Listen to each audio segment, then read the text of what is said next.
former judge of Supreme Court of India.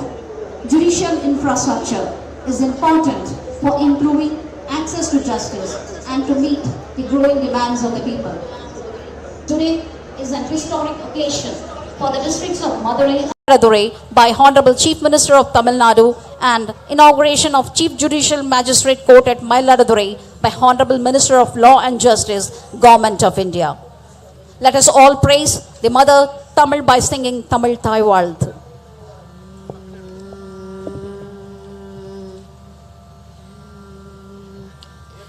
நீராரும் கடலொடுத்த நிலமடந்தை கெளிலொழுகும் சீராரும் வதனமென திகழ் பரத கண்டமெதில் தெக்கணமும் அதிசிறந்த திராவிடனல் திருநாடும் தக்க சிறு பிறை நுதலும் தரிதனரும் திலகமுமே அத்திலக வாசனை போல் அனைத்துலகும் இன்பமுற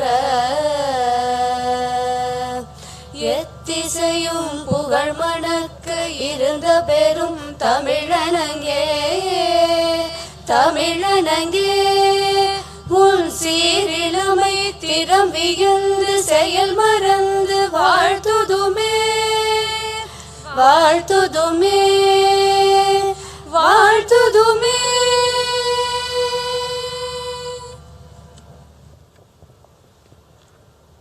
The lighting of the ceremonial lamp signifies dispelling of darkness and ignorance and welcoming light and knowledge.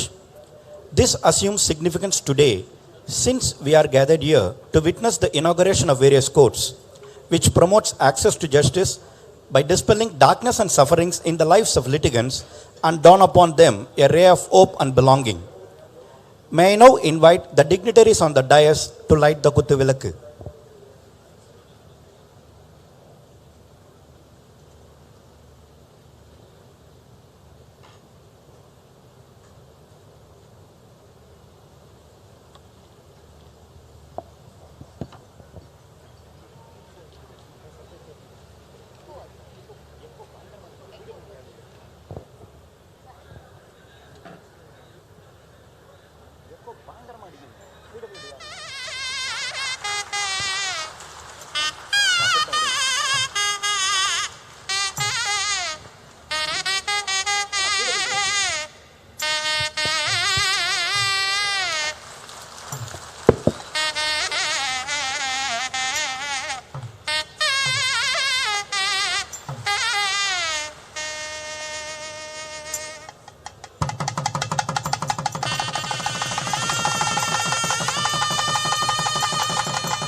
Thank you, sirs.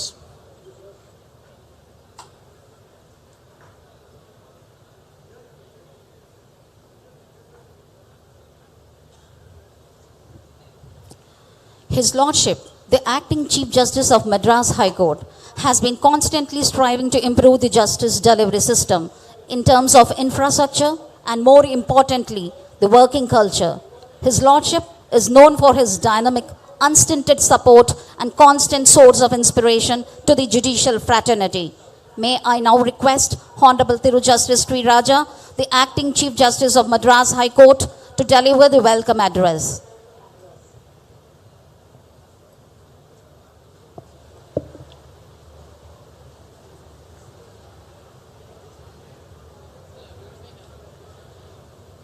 அன்னை தமிழுக்கு வணக்கம்.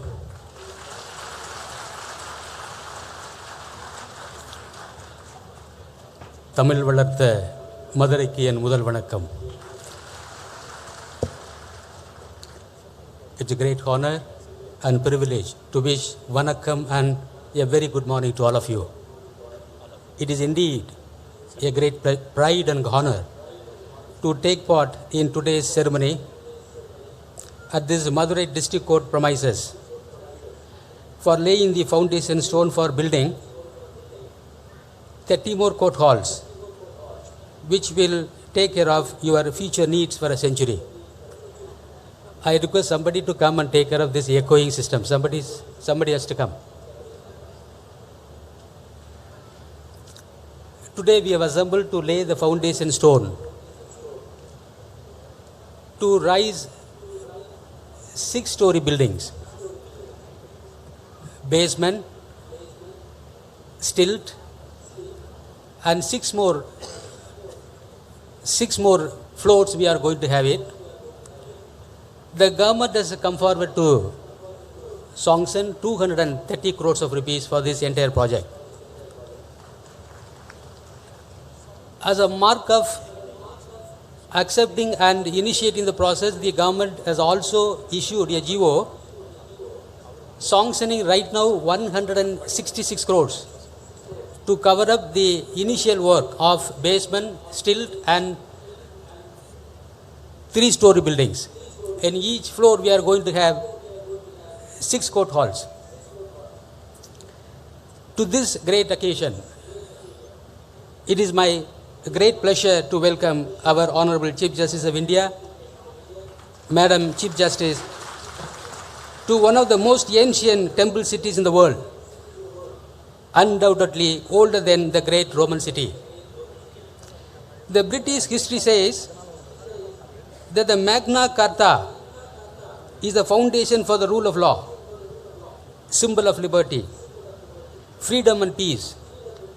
Lord Denning also said that without Magna Carta, no man could have got personal liberty and freedom from arbitrary arrest.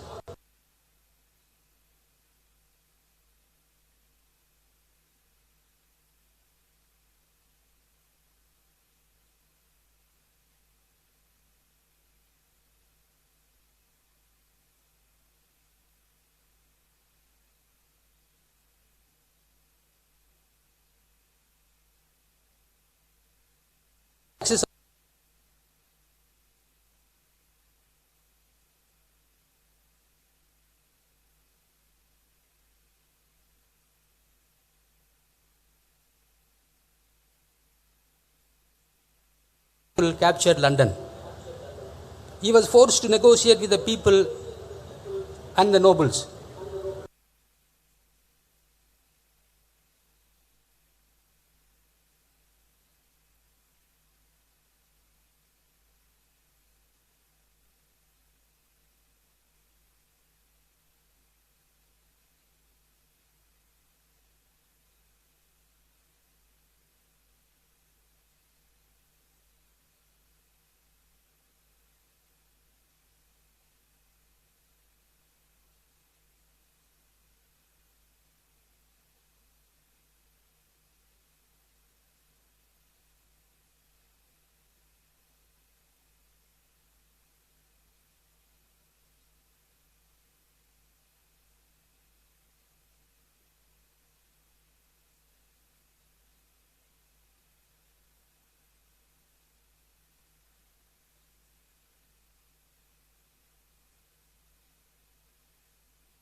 will be available on internet. Honorable Chief Justice of India has made huge transformation in all courts by bringing the justice delivery system to doorstep, because the courts are all digitized from judicial magistrate courts to Supreme Court. Online filing has been introduced in all the courts. Virtual hearings have been popularized in all the courts. There is yet another interesting aspect that SWAS, Supreme Court Vidhi Anuvad software, has been used to translate the judgments of the courts from English to 10 regional languages, and the Madras High Court has been standing as the #1 in the country in translating the English judgment into Tamil language. With his contribution, I wholeheartedly welcome the Honorable Chief Justice of India. The Honorable Chief Minister, it is our great pride and privilege to welcome the Honorable Chief Minister of Tamil Nadu to this great historic occasion. Honorable Chief Minister has been instrumental in taking steps to aid the administration justice. His government has sanctioned 230 crores for the Madurai project to have place. Amidst your tight schedule, you have come to grace this occasion. We warmly welcome you, sir. It's a great honor and privilege to welcome the Honorable Union Law Minister. The Honorable Law Minister has always been a pillar of support to the administration justice, knowing the difficulties suffered by the underprivileged litigants who cannot afford money to travel physically to the courts, has in unison with the Honorable Chief Justice of India taken sincere efforts in achieving the goal of making every court and tribunal in India virtually accessible. It is due to the successful implementation of the phase 2 of the e-courts program, the courts across India are able to deliver justice even during the tough COVID-19 pandemic period. The credit will also go to you, sir. On behalf of the Madras High Court, it is indeed my great pleasure to welcome Honorable Justice V. Subramaniam, Judge, Supreme Court of India, who has consented to come and take part in this foundation stone laying ceremony at the Madurai District Court campus. Justice V. Ramasubramaniam doesn't require any more introduction to you all. He has left his indelible mark in every branch of law. I warmly welcome the Honorable Judge. Equally, it is my great pleasure and honor to welcome the Honorable Mr. Justice M.M. Sundaresh, Judge, Supreme Court of India, for having readily accepted our invitation and taking part in this great function. We welcome you, sir. You are considered as one of the respectable darling of the bar. We welcome the Honorable Judge. Mr. S. Raghupati, Honorable Minister of Law, Courts, Prisons and Prevention of Corruption, Government of Tamil Nadu. Law Minister does not require any more introduction to all of you, as without his presence, no court in Tamil Nadu is open. I warmly welcome you, sir. I heartily welcome Dr. Palanivel Tyagarajan, Honorable Minister of Finance, Planning, Human Resource Management, Pensions and Pensionary Benefits and Statistics, Government of Tamil Nadu, the son of the soil, who amidst his tight schedule has taken part in this function. Your father was a regular practitioner of this court. Minimum 5-6 lawyers will be always accompanying your father. We are happy to see you in your father's place today, and we welcome you, sir. I warmly welcome Mr. P. Murthy, the Honorable Minister of Commercial Taxes, Registration and Stamp Law, Government of Tamil Nadu, who is also the son of the soil, who has come here to grace his momentous occasion. We welcome you, sir. I enjoy great pleasure in welcoming the Honorable Brother and Sister Judges of Madras High Court, who have come from the principal seat as well as from the Madurai bench to make this function a successful one. I warmly welcome all of you. Mr. R. Shanmugha Sundaram, Advocate General of Tamil Nadu. I am indeed delighted to extend to you a warm welcome, sir.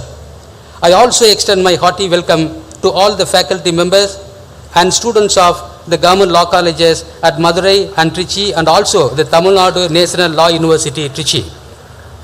I welcome the President, Secretary and other office bearers of the Madurai bench of Madras High Court Advocate Association, Madras High Court Advocate Association, Women's Advocate Association and other bar association, members of the Bar Council of Tamil Nadu and Puducherry.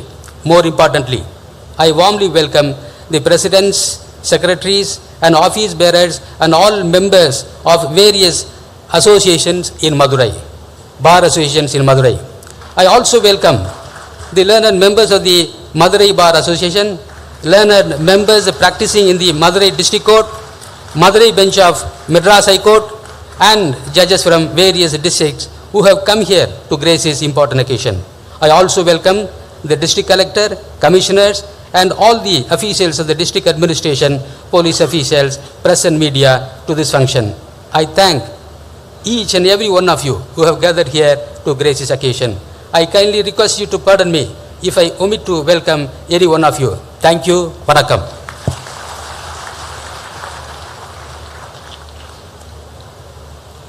Thank you, Lordship, for extending a very warm and cordial welcome to the august gathering.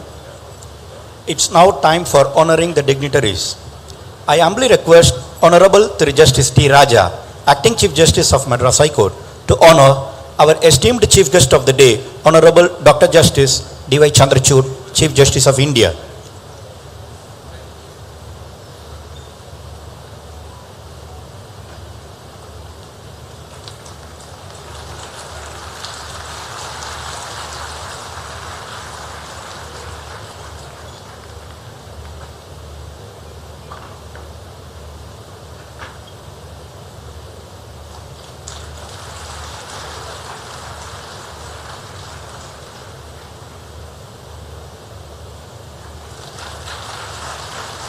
Thank you, Lordship.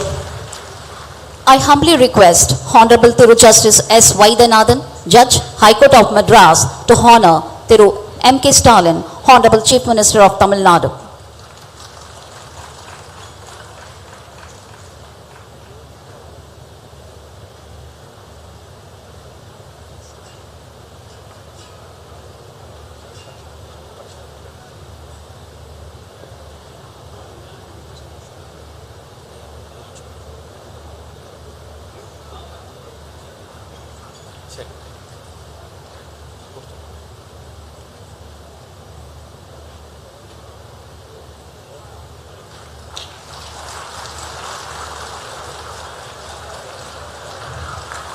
Thank you, Lordship. Thank you, Lordship.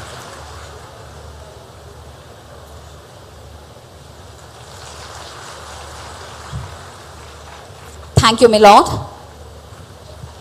I humbly request Honorable Thiru Justice R. Mahadevan, Judge, High Court of Madras and Portfolio Judge for Madurai District, to honor Thiru Kiran Rijiju, Honorable Minister of Law and Justice, Government of India.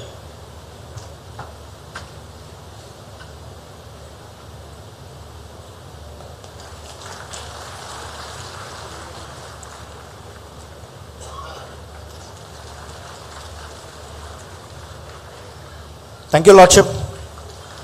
I humbly request Honorable Tirumati Justice V. M. Velumani, Judge, High Court of Madras, to honor Honorable Thiru Justice V. Sama Subramanian, Judge, Supreme Court of India.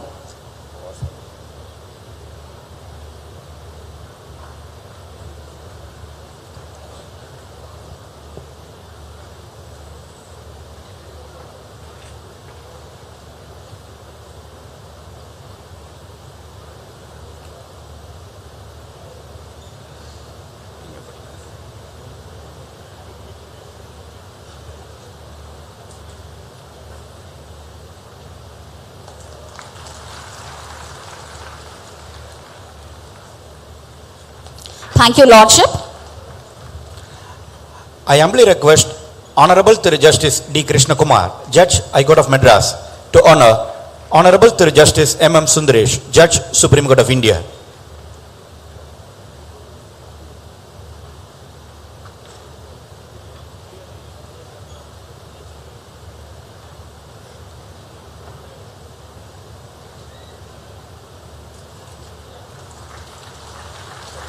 Thank you, Lordship.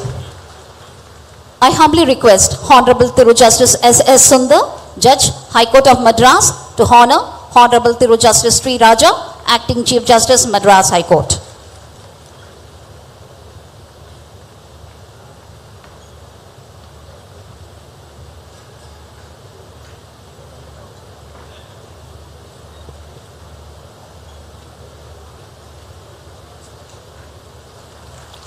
Thank you, Lordship.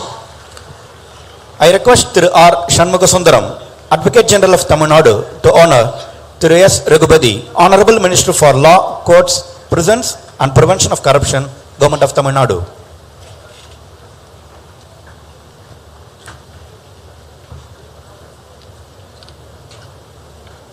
Thank you, sir. I request Thiru Veera Kadirvan, Additional Advocate General, to honor Thiru P. Murthy, Honorable Minister of Commercial Taxes, Registration and Stamp Law, Government of Tamil Nadu.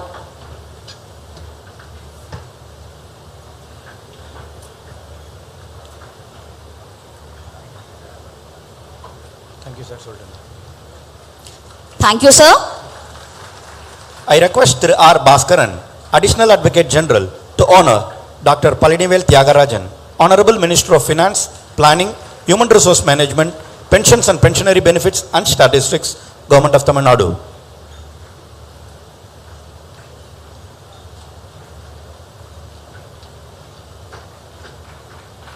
Thank you, sir.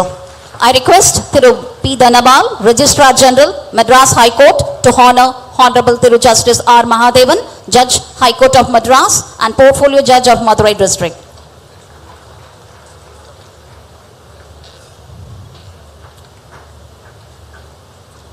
Thank you, sir.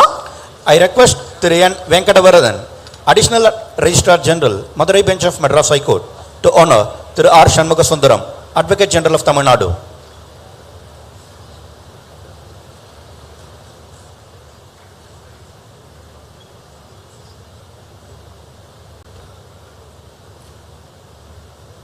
Thank you, sir. I request Thiru P. Muthukumar, State Government Pleader, Madras High Court, to honor Honorable Dr. Justice D.Y. Chandrachud, Chief Justice of India, on behalf of the state law officers.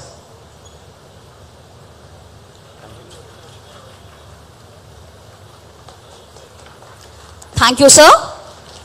I request Thiru P. Tilakumar, Government Pleader, Madurai Bench of Madras High Court, to honor Thiru M.K. Stalin, Honorable Chief Minister of Tamil Nadu, on behalf of the state law officers. Thank you, sir.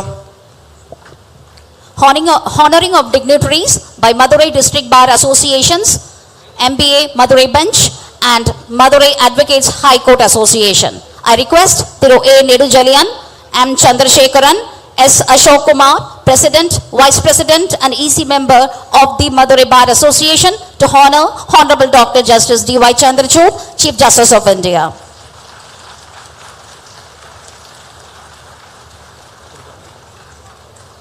Thank you, sirs. I request Thiru S. Mohan Kumar, Thiru S. Balamurugan, Tirumati C. Lata Shanti, Secretary, Assistant Secretaries of the Madurai Bar Association, to honor Thiru M.K. Stalin, Honorable Chief Minister of Tamil Nadu.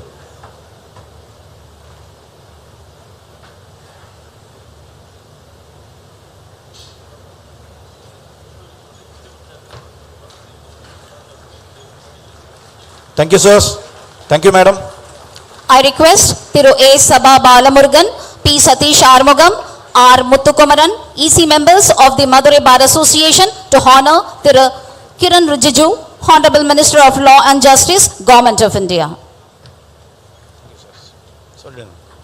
Thank you, sirs. I request Thiru R. Sauri Raman, Thiru K. Vijay Ganapati, Tirumati Tilaka Balasubramanian, EC members of the Madurai Bar Association, to honor Honorable Thiru Justice V. Ramasubramanian, Judge, Supreme Court of India.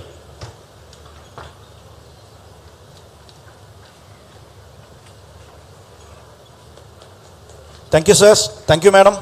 I request Selvi S. Lata, Selvi S. Sumati, Selvi K. Paulmadi, President, Librarian and EC member of the Madurai District Court Women Lawyers Association, to honor Honorable Thiru Justice M.M. Sundaresh, Judge, Supreme Court of India. Thank you, madam. I request Thiru P. Ganesan, Thiru S. Selvam, Thiru R. Ramanathan, Treasurer, EC members of the Madurai Bar Association to honor Honorable Thiru Justice T. Raja, Acting Chief Justice of Madras High Court.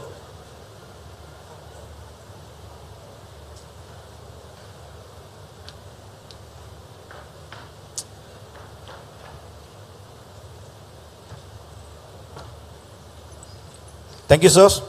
I request Tirumati S. Rajalakshmi, P. Jacinta Margaret Mary, S. Kayalvili, Vice President, Assistant Secretary, Treasurer of the Madurai District Court Women Lawyers Association to honor Thiru S. Raghupati, Honorable Minister for Law, Courts, Prisons and Prevention of Corruption, Government of Tamil Nadu. Thank you, Madam. I request Thiru S. Sukumaran, Thiru S. Muthukannan, Thiru S. Manoj Kumar, EC members of the Madurai Bar Association to honor Thiru P. Murthy, Honorable Minister of Commercial Taxes, Registration and Stamp Law, Government of Tamil Nadu. Thank you, sirs. I request Thiru P. S. Nagarajan, Thiru C. Kasi, Thiru S. Sundaramurthy, EC members of the Madurai Bar Association to honor Dr. Pallivet Tyagarajan, Honorable Minister of Finance, Planning, Human Resources Management, Pensions and Pensionary Benefits and Statistics, Government of Tamil Nadu.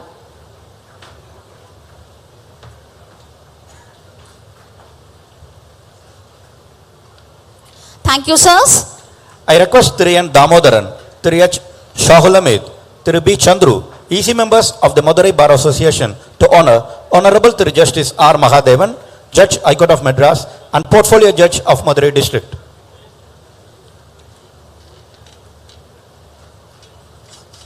Thank you, sirs. I request Thiru J. Rengarajan, P. Ishwaran, Nandish, Vice President and EC members of the Madurai Bar Association to honor Thiru R. Shanmugasundaram, Advocate General of Tamil Nadu.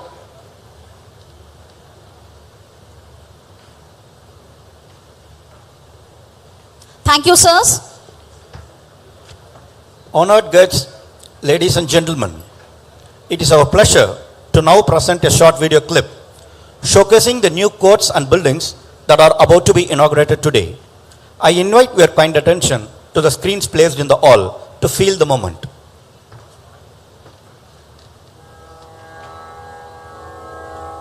Has indeed enlightened and informed us about the proposed magnificent additional court buildings in the Madurai District Court campus, District and Sessions Court and Chief Judicial Magistrate Court at Mayiladurai. It is time to lay foundation stone for the proposed additional court buildings in the District Court campus at Madurai and to inaugurate the District and Sessions Court and the Chief Judicial Magistrate Court at Mayiladurai. May I humbly request Honorable Dr. Justice D.Y. Chandrachud, Chief Justice of India, to unveil the inscription stone of the foundation stone laying for the proposed additional court buildings in the District Court campus at Madurai.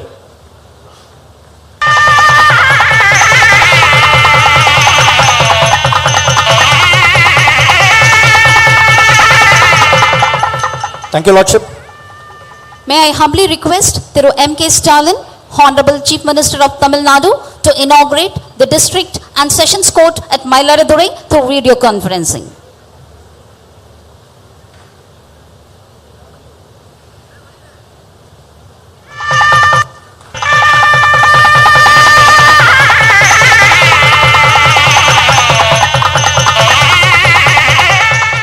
Thank you, sir. May I humbly request Thiru Kiran Rijiju, Honorable Minister of Law and Justice, Government of India, to inaugurate the Court of the Chief Judicial Magistrate at Mayiladurai.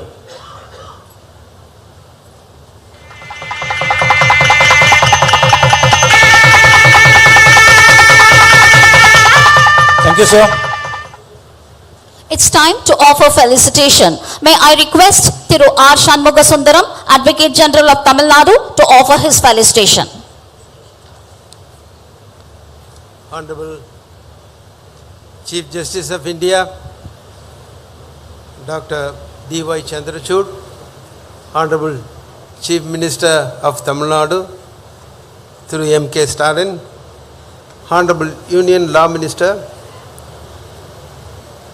Thiru Kiran Rijiju, Honorable Justices Thiruvalargal V. Ramasubramaniam and M.M. Sundaresh, Judges, Supreme Court of India, Honorable Acting Chief Justice of Madras, Thiru T. Raja, Honorable Judges of the Madras High Court, Honorable Minister for Law of Government of Tamil Nadu, Thiru S. Raghupati, Honorable Minister for Finance of Government of Tamil Nadu, Dr. Palnivel Thiagarajan, Honorable Minister for Commercial Taxes, Government of Tamil Nadu, Thiru P. Murthy, the Chief Secretary of Government of India, the Government of Tamil Nadu, Thiru Irai Anbu, members of legal fraternity, bureaucrats, members of the subordinate judiciary and other dignitaries of the and on the dais and off the dais, representatives of the electronic and print media, ladies and gentlemen. My vanakkam to one and all here and a warm welcome to you all.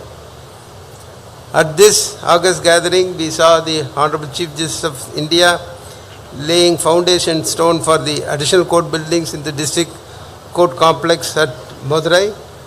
Our beloved Chief Minister, Thiru M.K. Stalin, inaugurated the District and Sessions Court at Madurai, and the Honorable Union Law Minister inaugurated the the Court of Chief Justice, the Chief Judicial Magistrate at Madurai. I take immense pleasure in welcoming you all here. It's not only as the leader of the bar. I am more pleased to say that I hail from this very city. I had education here. My father was a doyen of this Madurai bar. He served as the district public prosecutor of the combined Madurai district between 1969 to 78 and later as special public prosecutor for the CBI. It is indeed a privilege to deliver this felicitation. I would like to start by thanking our Honorable Chief Minister for his commitment towards improvement of the judicial infrastructure, notably the subordinate judiciary, which plays an essential role in ensuring that everyone has access to justice. Since many judicial officers are here, I would say it is important to remember that the common citizen's belief is protected only when such access results in fair, affordable and prompt justice. But justice alone without social change would be an empty formality. In our state, the seeds of social reforms were sown a century earlier, which has allowed Tamil Nadu to serve as a beacon for the entire country in our pursuit of social justice and also women's empowerment. These reforms have also made it possible for us to implement transformational changes in all facets of society and to pursue sustainable development goals. I would like to mention here that we have 14 lady judges. That is the highest number of lady judges in any high court in our country.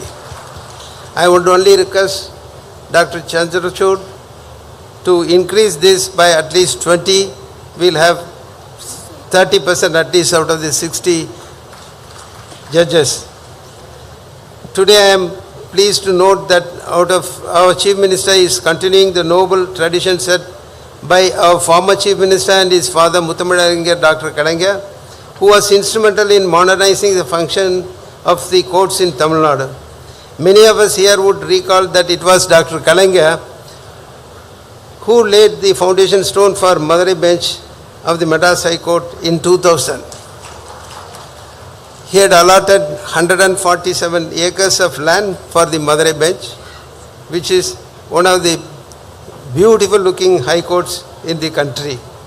It has at least 2/3 of its land area full of greens, and the flora and fauna there is one of the rare flora and fauna in the country, and it has peacocks roaming around in the entire high court.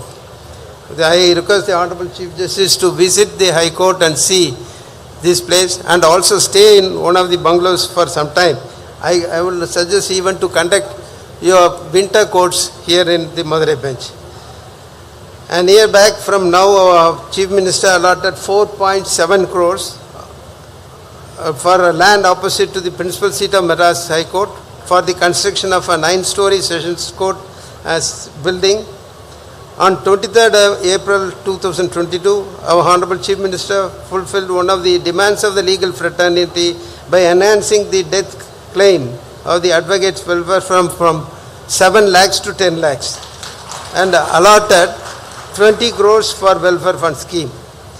The government of Tamil Nadu approved the establishment of 7 commercial courts in budget in 2022 and allocated 1,461 crores for the judicial administration. For this unwavering commitment to infrastructure development, I wholeheartedly thank the Honorable Chief Minister, the Law Minister and the Finance Minister who are with us here today.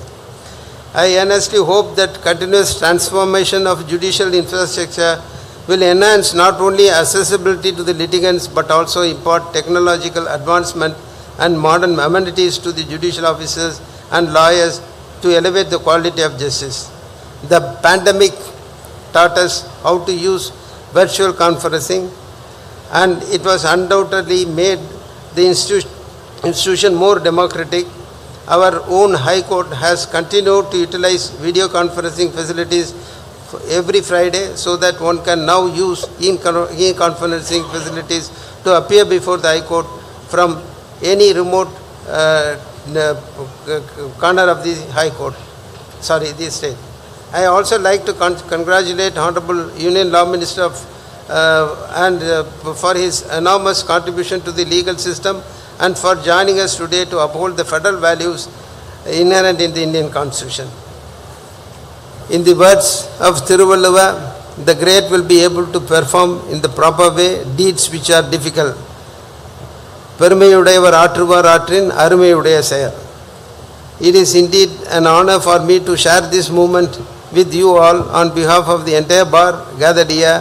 I express my warm welcome to Honorable Justices Thiruvalargal V. Ramasubramaniam and M. Sundaresh, judges of the Supreme Court. I am also eagerly waiting to listen to their oratory in Tamil. I am overwhelmed with a sense of joy and hope that our efforts to strengthen judicial infrastructure will result in better access to justice. I truly hope that these positive initiatives and other cooperative efforts will continue so that our constitutional objectives are better realized. Thank you very much. Thank you, sir, for the wonderful felicitation. It's time for special address of the dignitaries. Honorable S. Raghupati, Minister for Law, Courts, Prisons and Prevention of Corruption, Government of Tamil Nadu, is an eminent and efficient legislator and has been providing assistance to the judiciary. I respectfully invite Honorable Minister S. Raghupati to kindly deliver the special address. Arur சோழனுடைய நீதி வெளிவந்திருக்கின்ற மாண்புமிகு தமிழ்நாடு முதலமைச்சருடைய நீதிநெறி தவறாத ஆட்சியிலே நீதிக்காக தன்னுயிரை ஈந்த பாண்டிய நெடுஞ்செழியன் மண்ணிலே இன்றைக்கு நீதிக்காக நடைபெறுகின்ற இந்த விழாவிற்கு வருகை தந்திருக்கின்ற இந்திய உச்ச நீதிமன்றத்தினுடைய நம்முடைய தலைமை நீதியரசர் மரியாதைக்குரிய ஜஸ்டிஸ் டி.ஒய். சந்திரசூட் அவர்களே,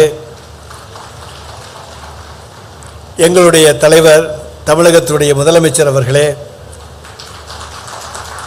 இந்த நிகழ்ச்சியிலே பங்கேற்பதற்காக தமிழகத்தினுடைய நீதித்துறையின் மீது என்றைக்குமே அக்கறை எடுத்துக் கொண்டிருக்கக்கூடிய ஒருவராக விளங்கி கொண்டிருக்கிற ஒன்றிய நீதித்துறையினுடைய அமைச்சர் நம்முடைய அன்புக்கும் போற்றுதலுக்கும் உரிய ஆனரபிள் திரு கிரண் ரிஜிஜு அவர்களே, நம்முடைய தமிழகத்தில் இருந்து உச்ச நீதிமன்றத்துடைய நீதியரசர்களாக இன்றைக்கு செயல்பட்டு நீதி வழங்கி கொண்டிருக்கக்கூடிய நீதியரசர்கள் ராமசுப்பிரமணியம் அவர்களே, ஜஸ்டிஸ் திரு M. சுந்தரேஸ்வர் அவர்களே, இங்கே தமிழகத்திலே நீதித்துறையிலே ஒரு புரட்சியை உருவாக்க வேண்டும் என்கின்ற எண்ணத்தோடு தன்னுடைய மண்ணுக்கு தான் சார்ந்திருக்கின்ற அந்த நீதித்துறையின் மூலமாக ஒரு நல்ல அரும்பணிகளை ஆற்ற வேண்டும் என்கின்ற எண்ணத்தோடு செயலாற்றி கொண்டிருக்கிற நம்முடைய தமிழகத்துடைய பொறுப்பு தலைமை நீதியரசர் மரியாதைக்குரிய ஜஸ்டிஸ் சி. ராஜா அவர்களே, இந்த நிகழ்ச்சியிலே பங்கேற்று சிறப்பித்திருக்கின்ற நம்முடைய வணிக வரித்துறையினுடைய அமைச்சர் அன்புக்குரிய திரு மாண்புமிகு மூர்த்தி அவர்களே, இந்த நிகழ்ச்சிக்கு முத்தாய்ப்பாக அடிப்படை காரணமாக அமைந்திருக்கின்ற நம்முடைய மரியாதைக்குரிய மனிதவள மேம்பாடு நிதித்துறையினுடைய அமைச்சர் அன்புக்குரிய சகோதரர் மாண்புமிகு டாக்டர் பழனிவேல் தியாகராஜன் அவர்களே, இந்த நிகழ்ச்சியிலே நன்றியுரை ஆற்ற இருக்கிற நம்முடைய மதுரை உயர்நீதிமன்றத்தினுடைய பொறுப்பு நீதியரசர் மரியாதைக்குரிய திரு ஜஸ்டிஸ் ஆர் மகாதேவன் அவர்களே, இந்த நிகழ்ச்சியிலே பங்கேற்றிருக்கின்ற நம்முடைய மாண்புமிகு அமைச்சர் பெருமக்களே, மாண்புமிகு நீதி அரசர்களே, நம்முடைய பல்வேறு நீதிமன்றங்களுடைய நீதிபதிகளே, வழக்கறிஞர் நண்பர்களே, உங்கள் அனைவருக்கும் முதலில் என்னுடைய நன்றியையும் வணக்கத்தையும் வாழ்த்துக்களையும் தெரிவித்துக் கொள்கின்றேன். While the honorable courts and judges are concerned with providing legal justice, the Dravidian model government headed by our Honorable Chief Minister Thalapathy Thiru M.K. Stalin is always concerned with providing and protecting social justice to the people of Tamil Nadu. Our Honorable Chief Minister is not only an engineer or pioneer in social justice, but also its protector and custodian on the path shown by our late leaders like நம்முடைய அவர் தந்தை பெரியார், பேரறிஞர் அண்ணா, தலைவர் கலைஞர்.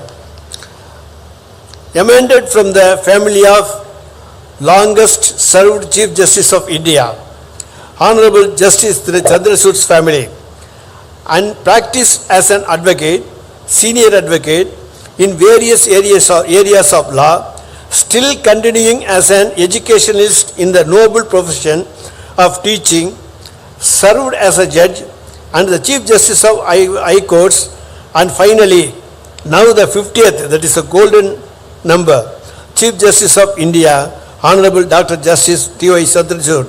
Your judgments, particularly on the right to privacy, will be in the pages of judicial history. We are very glad to have you here, Lordship. The Honorable Minister for Law and Justice, Union of India, and we are always like him, Mr. Kiran Rijiju, started his political journey from the state of Assam some 25 years back and continue as one of the most articulate and outspoken parliamentarian. On the other side, a bodybuilding sportsman widely known for his advocacy for sports and his strong support for environmental conservation. We are happy to have you here to grace this occasion, sir.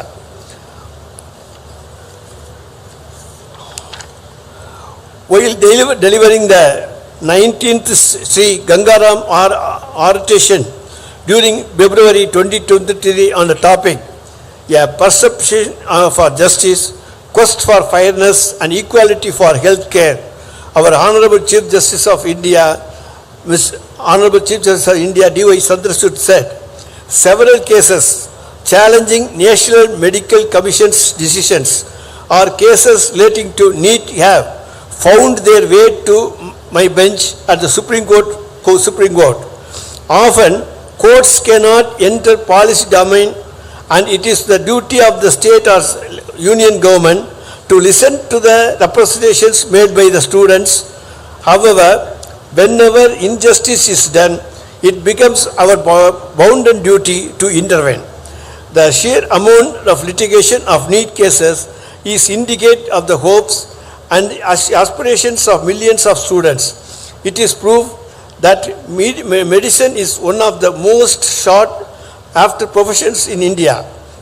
Yet the litigation is also symbolic of the need for reforms in medical education in India.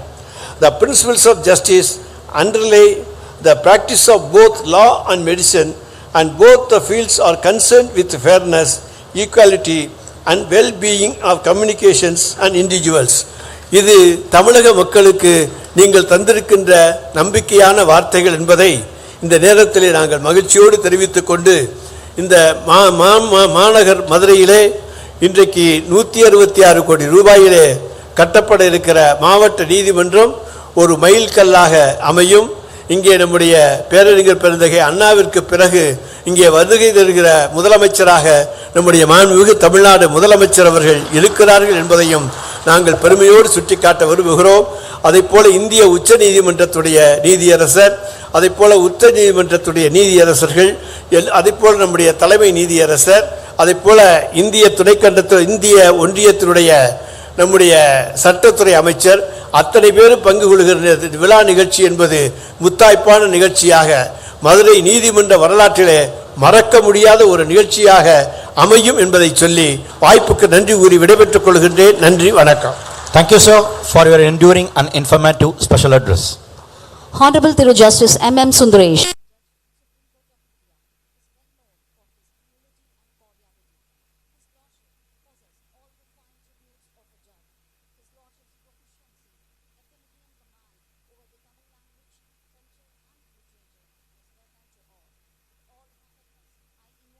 Honorable Thiru Justice M.M. Sundaresh, Judge, Supreme Court of India, to kindly deliver this special address.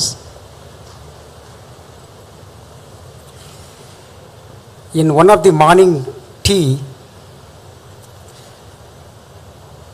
I asked the Honorable Chief Justice, Chief, did you receive the invite to participate in the function scheduled to be held at Madurai? I knew he had other programs on that day, on this day, to be precise. He asked me, what do you say?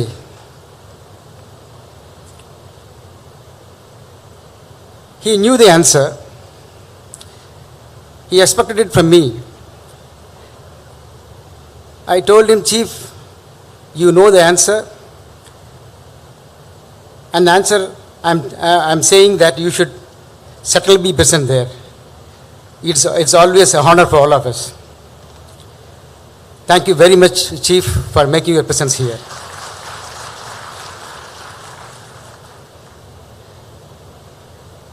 He is a flying minister. I used to wonder about Honorable Minister for Law as to how he manages his time.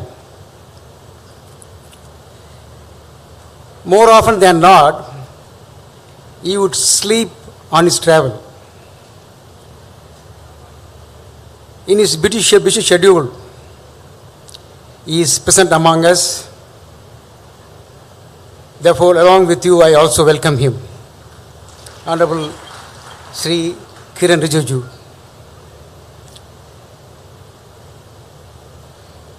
தமிழகத்தின் முதல்வர் திரு M.K. Stalin அவர்களே,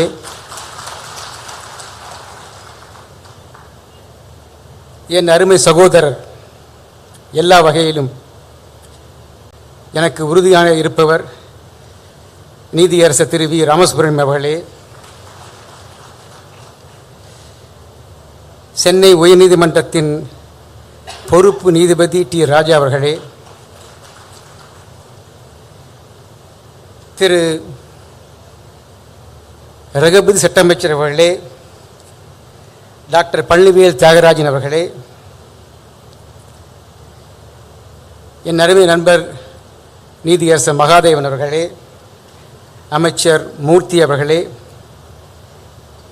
எனது சகோதர நீதிபதிகளே, கீழமை நீதிமன்றங்கள் உட்பட வழக்கறிஞர் பெருமக்களே, பெரியோர்களே, தாய்மகளே, a very good morning to all of you. This is indeed an historic occasion. There are two reasons. This is a place where utmost importance has been given to justice. I do not think in any other place in the world a lady could march and barge to the court of the king and seek justice. This is a place Kannagi got justice. Saint Ilango has put it beautifully. When Kannagi started her march with the material object, the jewel anklet in her hand,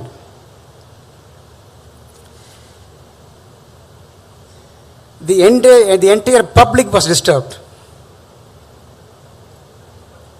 worrying about the consequence. If the decision of the king goes wrong. The same situation continued even after she entered the palace. The palace guard was worried.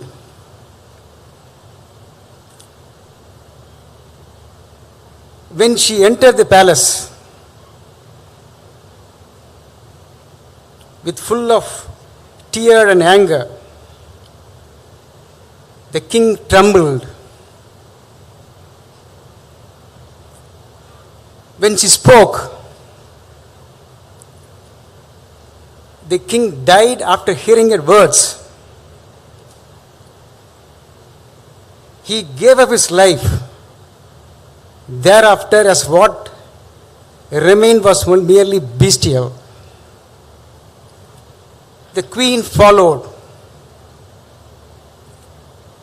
The entire city suffered.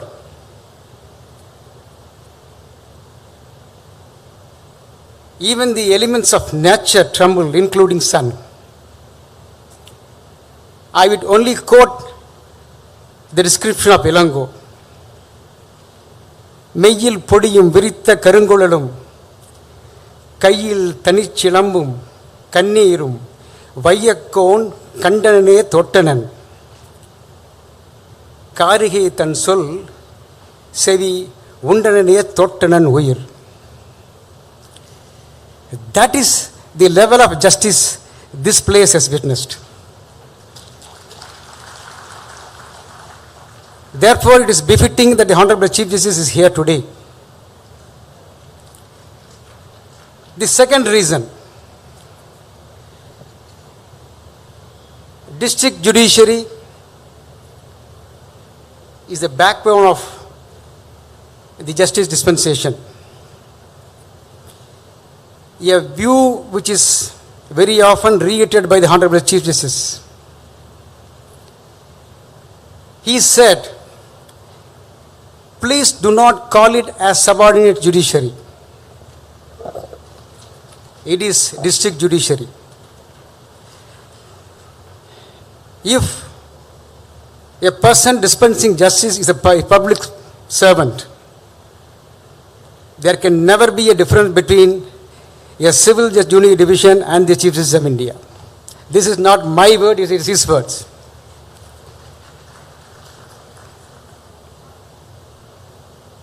Therefore, this is a message once again to all of you, all of us,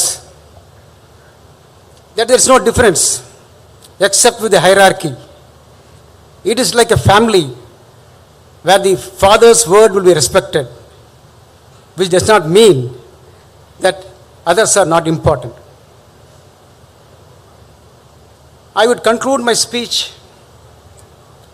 by quoting the words of Mangudi Marudanar in Madurai Kanchi. He says how justice should be dispensed with. What we are repeating today while taking oath has been spoken about him thousands of years ago. Achamum avalamum arvamum nikki செற்றமும் உவகையும் செய்யாது காத்து ஞமன் கோலன்ன செம்மத்தி ஆகி சிறந்ததன் கொள்கை அறம்புரி அரங்கம். Without fear or favor, ill will or affection, anger or happiness, dispense with justice by not merely upholding law alone. I wish and trust we will rededicate ourselves to the cause. Thank you very much for giving this opportunity. Thank you, Lordship, for the splendid and motivating special address. The message of your Lordship would be definitely followed by all concerned.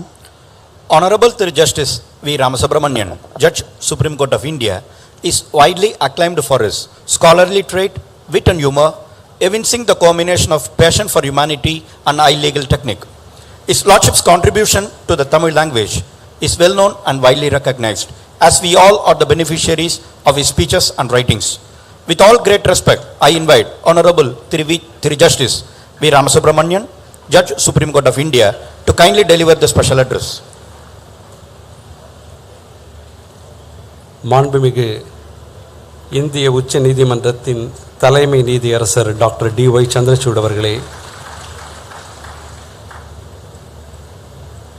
இந்திய நாட்டினுடைய சட்டம் மற்றும் நீதித்துறையினுடைய அமைச்சர் திரு கிரண் ரிஜிஜு அவர்களே, சென்னை உயர்நீதிமன்றத்தினுடைய பொறுப்பு தலைமை நீதிபதி திரு ராஜா அவர்களே, என்னுடைய சகோதரர் நீதியரசர் திரு சுந்தரேஷ் அவர்களே, தமிழக அமைச்சரவையில் இடம்பெற்றிருக்கிற பல அமைச்சர்களே, நான் ஒவ்வொருவர் பெயரையும் சொன்னால் எனக்கு கொடுத்திருக்கிற 3 நிமிடங்கள் எனக்கு போதாது என்கிற காரணத்தால் ஒட்டுமொத்தமாக உங்கள் அனைவருக்கும் என்னுடைய முதற்கண் காலை வணக்கங்களை தெரிவித்துக் கொள்கிறேன்.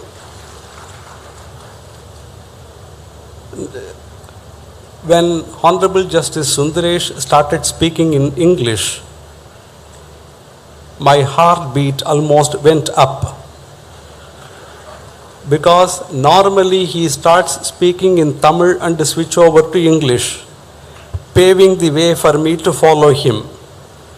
But today I do not know, probably the seat next, the chair next to which he is seated made him start the speech in English first. But many times I speak with a view to make people understand. Many times I speak with a view to make people not understand. Therefore, I would switch over to Tamil so that 2 important people on the dais do not understand what I say.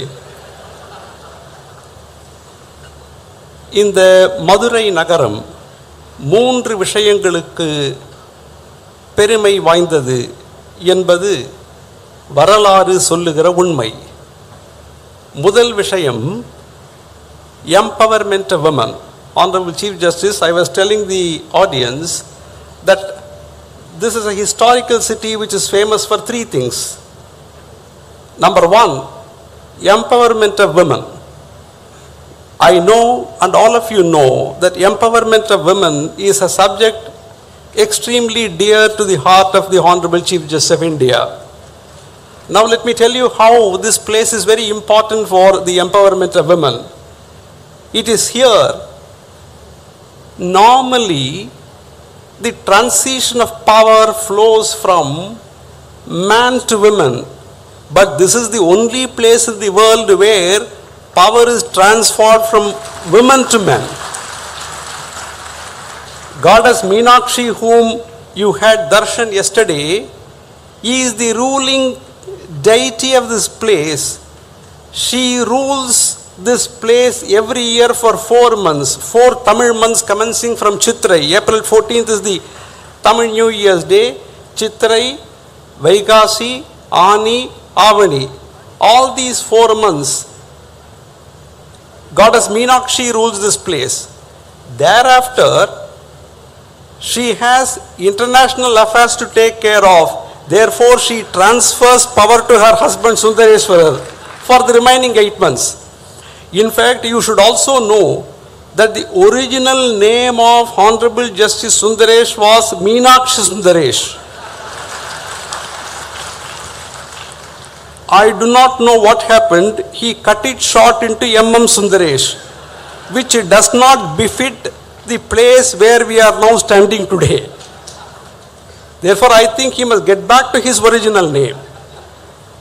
So the first thing that the city is famous for is empowerment of women. பெண்களை அதிகாரப்படுத்துவது என்பதற்கு இந்த நகரம் அடையாளமாக விளங்கிய நகரம். இரண்டாவது காரணம், இந்த நகரம் தமிழ் மொழியும் தமிழ் இலக்கியமும் இன்றைக்கு தவழ்ந்து விளையாடுவதற்கு காரணமாக இருந்த நகரம். The second reason why this city is very famous is historical important is that this is the city from where Tamil language and Tamil literature flourished. And you must know the contribution of scholars from various religions, Saivites, Vaishnavites, Jains to Tamil language and literature is immeasurable. In fact, it is in this city, once upon a time there was a famine. Therefore, 8,000 Jain munis, Jain monks come here, and the King Pandian hosts them. After the famine goes, all of them leave a wonderful literary piece called Naladiyar. சமண முனிவர்கள் பஞ்சம் வந்தபோது இந்த ஊருக்கு வந்து இந்த ராஜாவால், இந்த அரசனாலே அவர்கள் விருந்தாளியாக அழைக்கப்பட்டு கடைசியில் அவர்கள் போகிற போது நாலடியார் என்கிற ஒரு அற்புதமான சங்க இலக்கியத்தை கொடுத்துவிட்டு போன ஊர் இந்த மதுரை ஊர். This city has got two more names. Number one, it is called Sleepless City, Tunga Nagaram. And we have a Chief Justice of India who is a sleepless Chief Justice.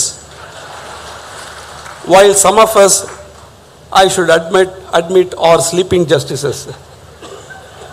Sometimes on the dais and sometimes off the dais. So the third thing that the city is famous for is that this is actually a temple city. I would only conclude by saying one thing. Adiveera Rama Pandian, in fact we all talk about what is the definition of lawyers. Blackstone said, lawyers are a group of men bred from their youth in the art of multiplying by words to call that which is white as black and that which is white as black, that which is black as white, according as they are paid என்று சொன்னான். அதைவிட அற்புதமாக அதிவீர ராம பாண்டியன் சொன்னான், பொய்யுடை ஒருவன் சொல்வன்மையினால் மெய்போலுமே மெய்போலுமே, மெய்யுடை ஒருவன் சொல்ல மாட்டாமையார் பொய்போலுமே பொய்போலுமே. The first definition of lawyers was given by Adithanar Rama Pandian. I am happy that there is something which is missing in Madurai today. What is that which is missing? Silappatikaram, one of the greatest epics of Tamil literature, refers to what is called Sadukka Bhoodam. In Madurai, there was a demon called Sadukka Bhoodam. Whoever speaks a lie, that Bhoodam will catch hold of and swallow.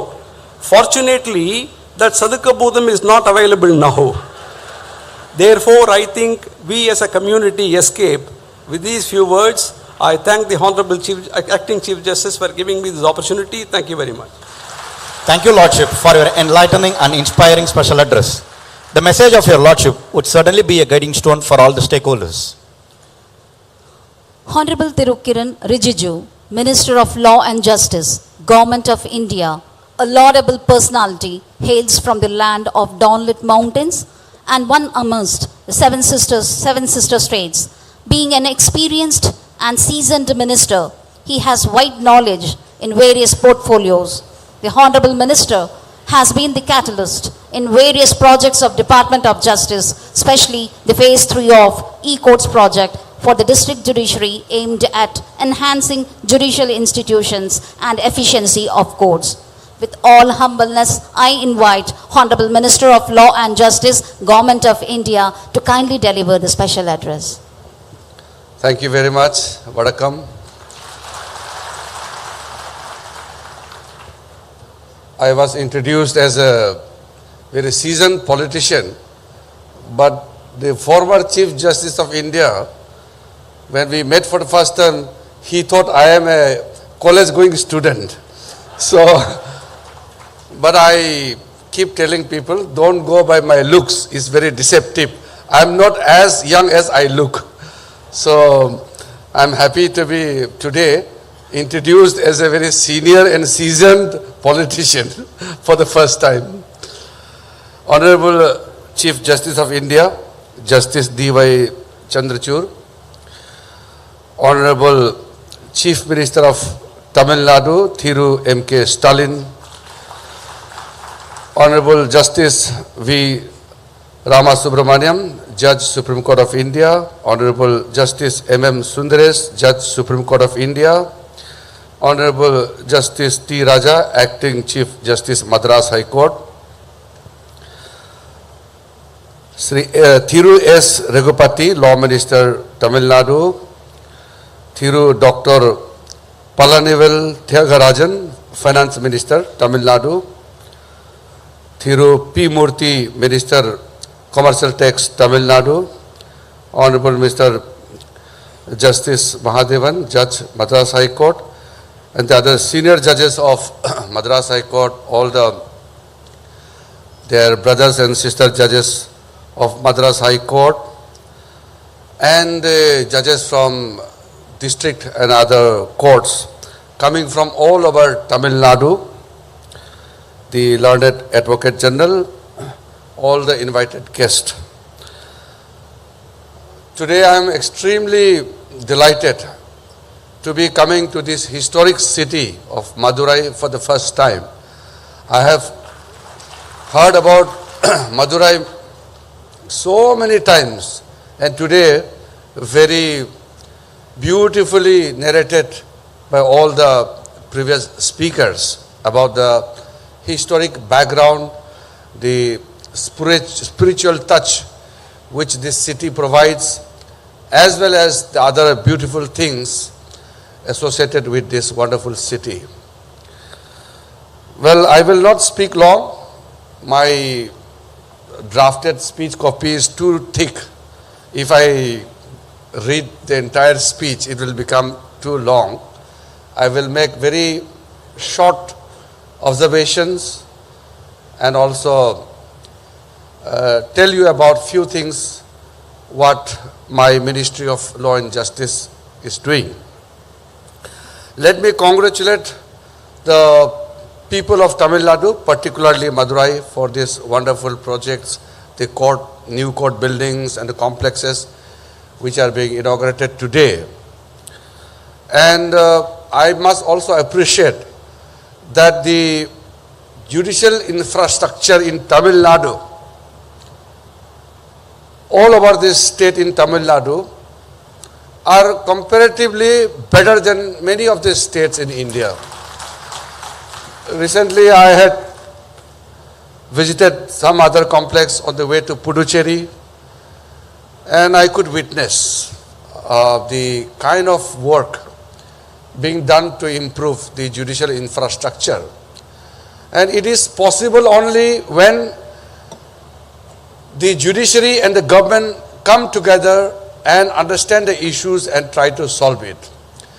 In the last year's conference of the chief ministers and the chief justices of the High Court, we had a very nice discussion, and one of the important point we had deliberated upon was on the judicial infrastructure.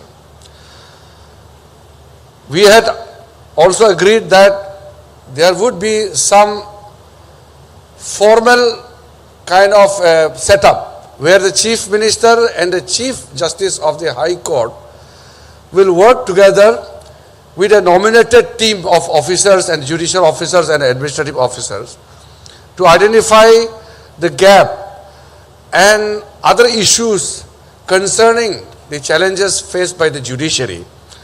Because what I found is some of the funds which we provide from the Government of India are not fully utilized.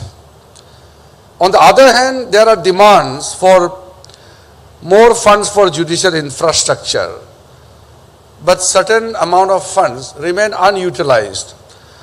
It is not a fault of anybody, but there is some lack of coordination.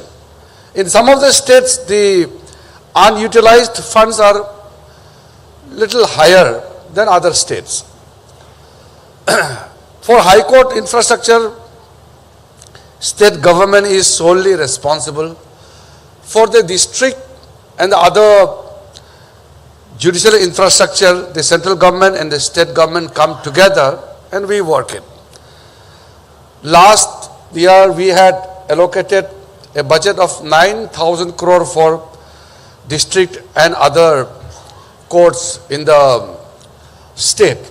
So what I found over the time, what I have realized is, my department is pushing hard to ensure that the funds are utilized so that we can ask more money from the finance ministry in the future. Money is not a problem. Funding will never be a constraint. But how to implement, how to utilize the funds, that remains an issue. In some of the states, I have realized that the requirement of the courts and the kind of understanding of the government have certain shortcomings.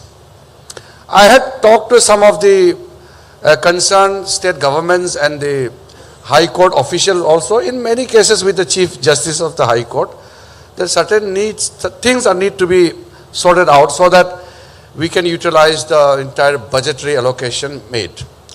And I am told Tamil Nadu, Honorable Chief Minister is here, the funds are provided and facilities are created.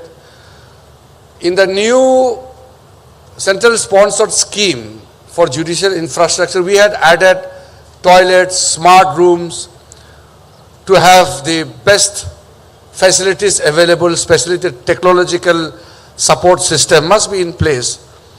And the toilets, lawyers' hall, and we have also stressed that the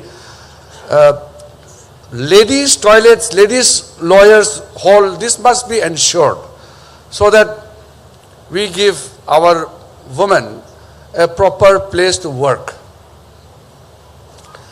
Besides that, the amazing work which Justice D.Y. Chandrachud had initiated under his leadership for the e-court special project. And we are constantly in touch on this matter.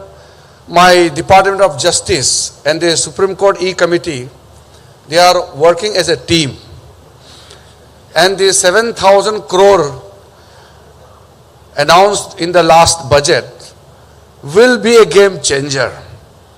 And I am very happy to inform that Honorable Chief Justice himself is still leading the E-Committee. He is now the Chief Justice of India, but he is driving the e-court projects because it is very, very critical. In the near future, we all want to see the Indian judiciary going completely paperless. So, the main challenges what we face today, in as much as the pendency of the cases, the process itself is a huge challenge. I have tried to understand why so much of pendency cases are coming up every day.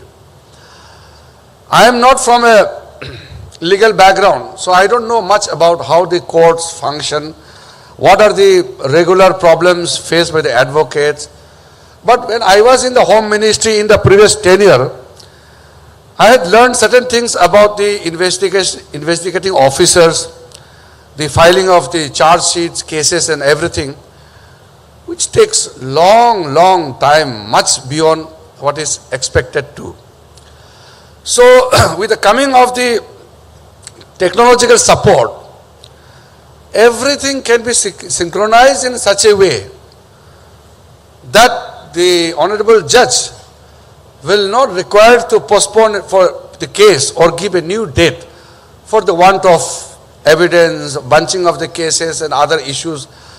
So, these are certain things which I feel works are under progress, and I could sense that we are really going towards a major solution for that. When people from the villages, old people, people from the very ordinary family background, they asked me, I can tell you some of the MPs, member of parliaments, in the parliament house itself, they meet me. And not only in the parliament question, they've talked to me privately also, that many of the cases are pending for last 10 years, 15 years. Serious cases. But they are not getting the dates. And for that we can't blame the courts. We can't blame the judge. The prevailing situation is such that the judge is also helpless. we need to identify. I'm not going to elaborate here, but these are the things which has really bothering me for quite some time. When we see that the total pendency of the cases in the country is rising above 4 crore and 90 lakhs, definitely it is a matter of great concern, not only for me, but the entire fraternity. There may be separation of power, division of works between executive and judiciary, but that doesn't mean that we do not require to work together. In fact, we have to work as a team for the larger goal in the interest of the citizens of our great country. So I feel the present moment we are working as a team. In the same manner, how Department of Justice and the Supreme Court E-Committee are working together in the same manner in the state government, the Department of Law and the High Court office must come together to identify and to ensure that the great challenges of this pendency of cases are tackled. Many people also tell me that next year, by the end of next year, it will be close to 6 crore. Some of the honorable senior judges, mostly retired judges, also informally said that in next 5 years the pendency will be 10 crore. Now that is really a staggering figure, and it is a matter of great concern for all of us. But we can't be compared with a small country or countries in Western world. Look at our population and look at our infrastructure and challenges. But one thing I must admit today in front of the Honorable Chief Justice of India, I have constantly stated that it is the duty of the government, and as a citizen, I also feel so. The judges not only require fully protection and all sense of support, but we must understand the problems of the judges. Because I have studied in recent time about the challenges faced by the judges of the other courts in other countries. Their judges are living a very, very comfortable life because they need to decide upon cases. For that, they need space to think. And they are like leading a vacation kind of life all the time, dealing 4 or 5 cases in a day. But in India, every judge is handling 50, 60 cases every day. And sometimes I wonder, if I also handle 50, 60 cases to be decided, the kind of mental pressure which I will be undergoing will be tremendous. That is why sometimes in this age of social media, there are constant criticism that judges are unable to deliver justice.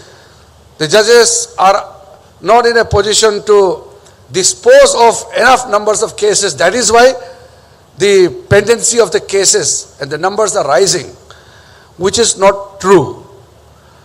In fact, the disposal of the cases are rising faster and faster, but the new cases coming up are double in numbers. So we can't help it. The only way is to have better infrastructure, better mechanism, and to strengthen the Indian judiciary. So while strengthening Indian judiciary, the core issue is of the infrastructure. Soft infrastructure, hard infrastructure, we really need to give lots of emphasis. I am happy that our government, under the leadership of Prime Minister Modi ji, the central sponsored schemes have been continued, it has been extended, and we are ready to ensure that if anything extra is required, we will definitely look into it. And the 7,000 crore e-project funding which this year's budget had announced will definitely make the great impact, and I will definitely ensure that we follow up all the matters in close coordination with the Supreme Court E-Committee and other E-Committees in the High Courts. I would like to just quote one line from what Honorable Prime Minister Modi ji had said in the Law Ministers' conference. When justice is seen to be delivered, then the faith of the countrymen in the constitutional institutions is strengthened. And when justice is delivered, the confidence of the common man goes up. While we are talking about delivering justice to the common people, the issue of common man's language comes into mind. I had stated in earlier occasions also that when we talk about Indianization of the Indian judiciary, language is a very critical matter. I would be happy to see all the courts in Tamil Nadu to use Tamil language. In the High Court, definitely there is a challenge. We need to handle it. Honorable Chief Justice D.Y. Chandrachud is well aware of the issue, and he is also very proactive in promoting the Indian languages of different states. And Tamil is a classical language, and we are proud of Tamil language. And we would like to see not only in the lower judiciary, but in the high courts and in the Supreme Court in the future, in the age of this technology, translation, the instant translation, transcription is available. Why not someday? We all dream that Tamil language will be used in the Supreme Court also. The recent meeting which I had with the Bharatiya Bhasha Samiti, that committee is headed by the former Chief Justice of India, Justice Bobde. I had a very fruitful meeting with the committee members. And we are working with a time frame now, because the committee was constituted some years back. But now we are developing a common core vocabulary, which means that all the Indian languages will have certain common usages, the legal terminologies, some of the languages which we have a common source. This is quite a technical issue, so a team is working on that. And I have clearly stated that within this year, within 6 months, a report must be tabled to the Government of India to ensure that we really take the first concrete step in creating Indian languages to be used commonly in all the courts of India. Similarly, we are also trying to ensure that the common people do not face the hurdles in reaching the courts. The courts, Indian courts, must be readily available for the most downtrodden section of our society. I have interacted with some of the people. They said they get scared to go to the High Court. So the mobile court can move around. If you have to obtain certain statements, record some statements, the police and our district judge or the civil judge or metropolitan magistrate can record in mobile once in a month and make people feel comfortable in facing the law. Why should a common man be scared to face the law? Why should somebody be under tremendous pressure to undergo the legal scrutiny? It must be easy and it must be very, very normal. It should appear normal to face the court. Even we tell the police stations also, the police officers must appear very soft with the common people. Why should people feel scared of police? People must feel protected whenever they see the police. In the same manner, when a common citizen goes to the court, he or she must be very comfortable that he is in the courtroom. One should not be scared to face the law. That is why there are many steps which we need to take in a combined and as a team manner. During the pandemic, I have taken the report of the performance of the Madras High Court and the entire courts in Tamil Nadu. Excellent performance, and the performance in terms of delivering justice to the people in the state of Tamil Nadu was very, very appreciable. And I must thank all the judicial officers, all the honorable judges, and the support system which you have. And of course, the support of the state government. The Honorable Chief Minister is here.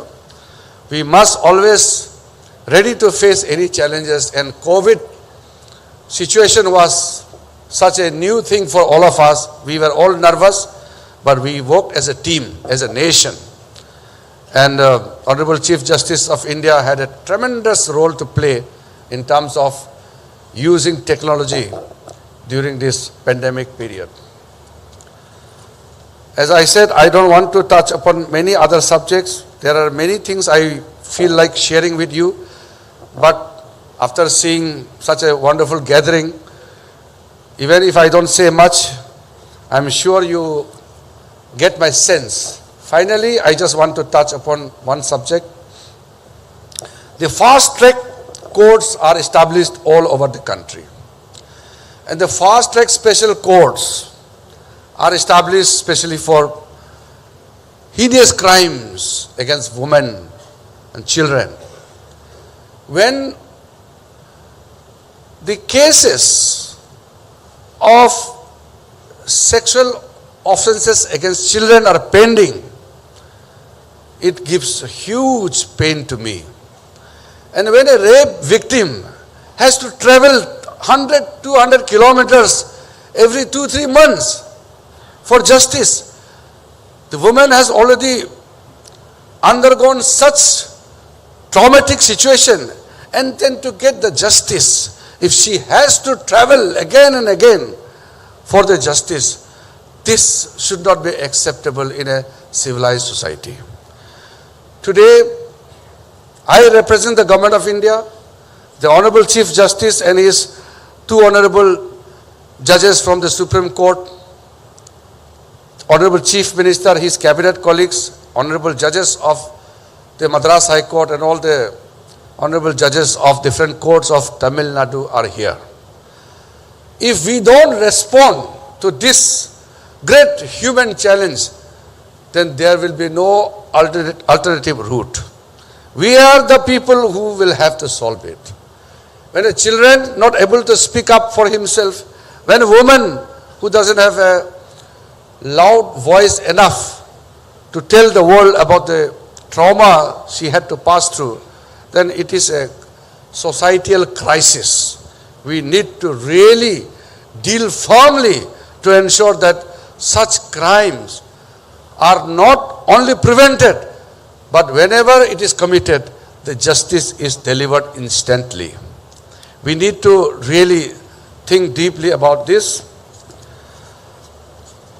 Finally, I would like to tell our lawyers, I am constantly in touch with the government lawyers, and I would like to tell the members of the bar that we have to ensure that each high court or any court must have proper decorum, must have a very conducive atmosphere and working condition.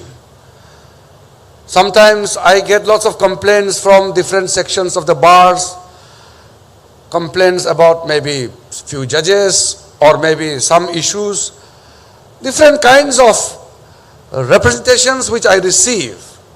So my only advice is, both bar and the bench, the two sides of the same coin. Without one, the other cannot exist.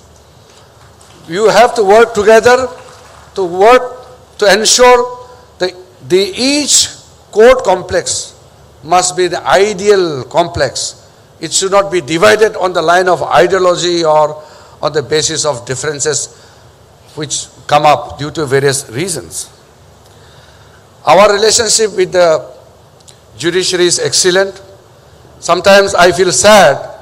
Some reports appear in the electronic media or print media that there are differences between government and the Supreme Court or legislature and the judiciary. We must understand that we are living in a democratic country, a vibrant democracy which India is proud of. There are bound to be certain differences in terms of one's outlook, in terms of approaching your things. It can have some kind of conflicting position from the other side, especially in the administrative side. We may have certain differences. That doesn't mean that there is a confrontation. It sends a wrong message across the world because we are the largest democracy in the world. If we picturize a situation of a crisis, it doesn't send a right message to the whole community of nations. We are absolutely perfect in the way which we are functioning at the present time. Within the judges also there will be differences. From one high court to another high court, there can be differences in opinion. That is why there are larger benches, there are appellate courts. That is why there are layers of provisions given. Everybody cannot think alike. We are not being ruled by a dictatorial king. So these differences of opinion cannot be termed as a crisis in Indian democracy. We have to be extremely careful. We can criticize each other, but when it comes to national interest, we must be one. I am so proud that Honorable Chief Justice D.Y. Chandrachud had given a positive message on various occasions from the court benches as well as in the functions also, that there are certain things which are to be decided by the legislature. There are certain matters which are to be decided by the government, and there are certain things which are absolutely in the domain of the judiciary. That is what the founding fathers of the Constitution has given us. They have given us a clear-cut, very robust Constitution. We must be abide by that. That is why today I want to make it very clear, in this very historic city of Madurai, there is no problem between the different organs of this state. There are signs of robust democratic actions which cannot be termed as a crisis. And government for all purpose will always support to ensure that the Indian judiciary is not only strengthened but always remain independent. And our legal fraternity will be given fully all kind of support from the government. We are abreast of the situation, coming out of the difficult situation, whatever it may be, but we are ready to face any challenges in the future to ensure that all the loopholes, all the gaps, whatever may exist in the future will be filled up. In India, nobody can say that he or she will not be abide by the law. Nobody can say. Law is the ultimate thing in a civilized society. I must be lawful. I must always regard the Indian laws. There's no, so that is why sometimes some kind of remarks passed against the government. Since I come from a political party, there may be political parties which will have different political ideologies. But that doesn't mean that we are working to damage country's image. We are together. And finally, I must thank the Honorable Acting Chief Justice D. Raja for inviting me, along with Honorable Chief Justice, Honorable Chief Minister, Honorable Judges of the Supreme Court, along with all the wonderful people gathering here, and gave me an opportunity to be here in the historic city of Madurai. I will be going back today, but I really feel that this place is not enough for one day. One must come here at least 2-3 days to explore. I must appreciate Honorable Chief Justice. He ensures that whenever he goes to a place, he really gets into the city and feel the essence, the pulse and the taste of the city. He came yesterday and probably he is going to stay longer, but I am going back. I think Justice M.M. Sundaresh, both of us are going to Bangalore due to a prior commitment. A predetermined function is already there, so we had to go. But in future, I'll definitely come back to Madurai. And also to tell you that I really love South Indian food. This morning I had a very nice dosa, and when I was around 12 years old, I was traveling from remote China border to the Assam, one of the city. On the way, there was a small restaurant. Those days, restaurant run by the Border Road Organization. So they were serving us dosa. That was first time I saw dosa. I said, what is this? It looks very different. They said, the name is dosa. Please taste it. So I tasted it and I found it really, really delicious. So I thought I may never get to eat again. So I wrote down in my diary, dosa is very good for breakfast. Thank you very much.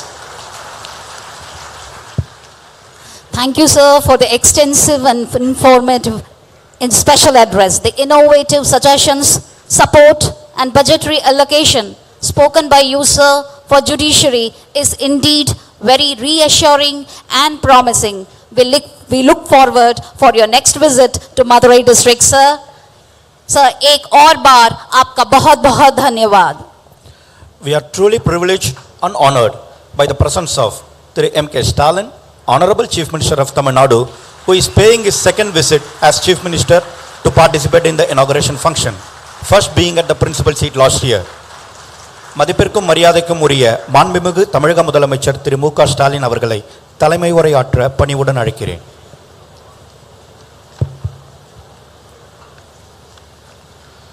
சங்கம் வளர்த்த மதுரை மாநகரில்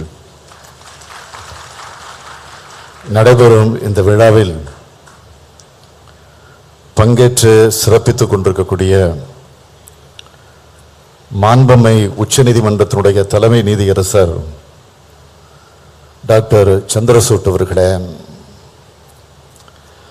மாண்புமிகு ஒன்றிய சட்ட மற்றும் நீதித்துறையினுடைய அமைச்சர் கிரண் ரிஜிஜு அவர்களே,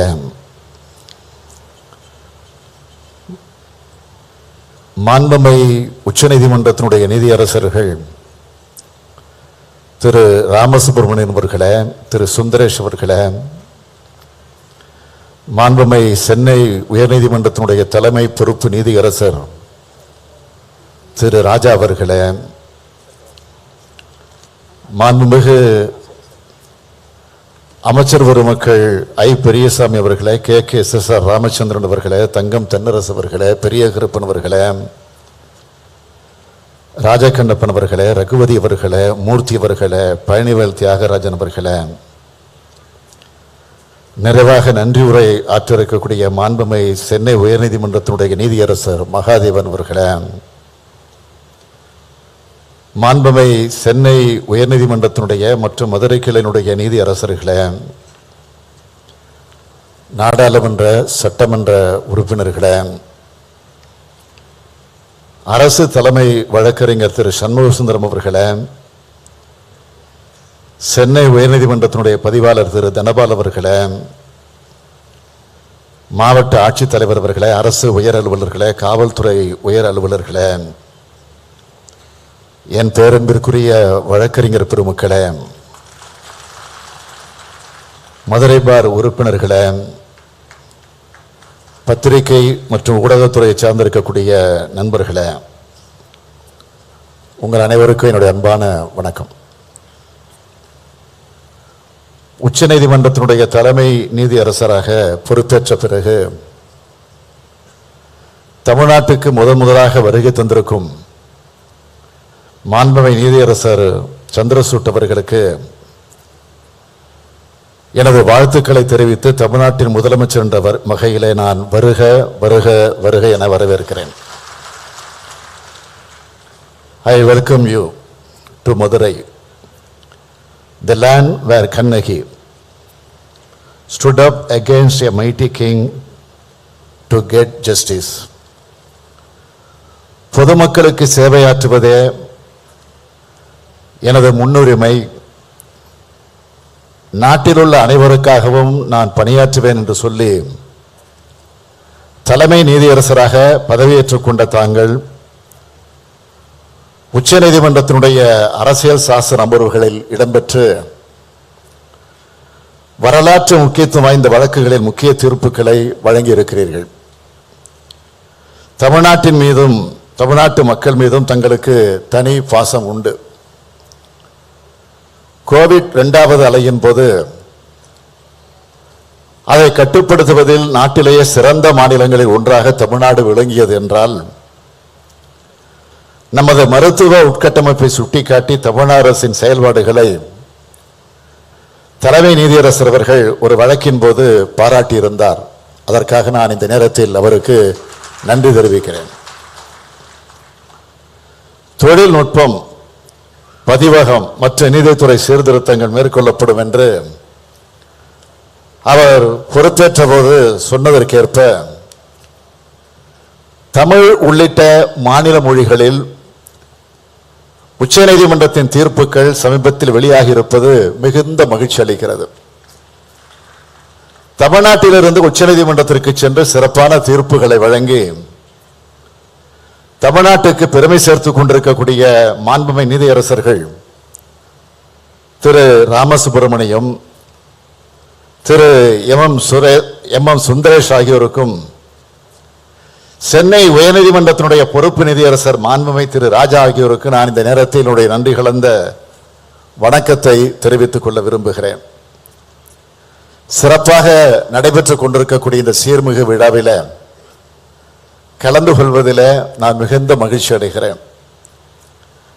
இன்றைக்கு சென்னை உயர்நீதிமன்றத்தினுடைய கிளை மதுரையில் அமைந்திருக்கிறது என்றால் அதற்கு அடித்தளமிட்டவர் முத்தமிழறிஞர் தலைவர் கலைஞர் அவர்கள். 1973ஆம் ஆண்டு முதல் முயற்சி செய்து 2000 ஆண்டு முதலமைச்சர் தலைவர் கலைஞர் தலைமையில் அடிக்கல் நாட்டி தென் மாவட்ட மக்களின் கனவை கலைஞர் நனவாக்கினார். இன்று அந்த மாபெரும் கட்டடம் கம்பீரமாக நிற்கிறது. இதனை நான் குறிப்பிடுவதற்கு காரணம், நீதித்துறையின் உள்கட்டமைப்புக்காக தொலைநோக்கு சிந்தனையுடன் செயல்படும் அரசு திமுக அரசு என்பதை நினைவூட்டுவதற்காகத்தான். நீதி நிர்வாகம் சுதந்திரமாகவும் நியாயமாகவும் செயல்படுவதற்கு ஏதுவாகவும் பொதுமக்களுக்கு விரைந்து நீதி வழங்குதலை உறுதி செய்யும் வகையிலும் நீதிமன்றங்களுக்கு தேவையான கட்டட வசதி, மனித ஆற்றல், பிற உட்கட்டமைப்பு வசதிகளை போதுமான அளவில் ஏற்படுத்தி கொடுப்பது மிக அவசியம் என்பதை உணர்ந்துள்ள தமிழ்நாடு அரசு அதற்கு முன்னுரிமை அளித்து செயல்பட்டு வருகிறது. இந்த அரசு பதவியேற்ற 2021 மே மாதம் முதல் இன்று வரையில புதிய நீதிமன்றங்கள் அமைக்க தேவையான நீதிபதிகள், அலுவலர்கள் பணியிடங்களை உருவாக்கி 106 கோடியே 77 லட்சம் ரூபாய் ஒதுக்கீடு செய்யப்பட்டுள்ளது.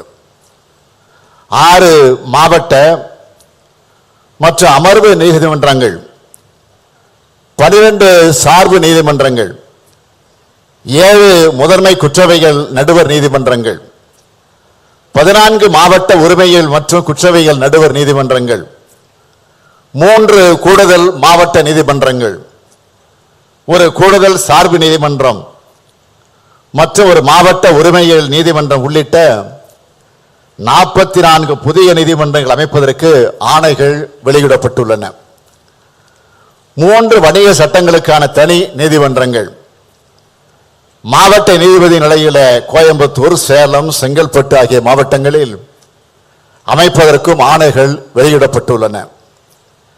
கோயம்புத்தூர், காஞ்சிபுரம், திருவாரூர் மற்றும் திருப்பூர் மாவட்டங்களில் பட்டியலினத்தவர்களுக்கு எதிரான குற்ற வழக்குகளை விசாரிக்க 4 சிறப்பு நீதிமன்றங்கள் அமைக்க அரசாணை வெளியிடப்பட்டுள்ளது.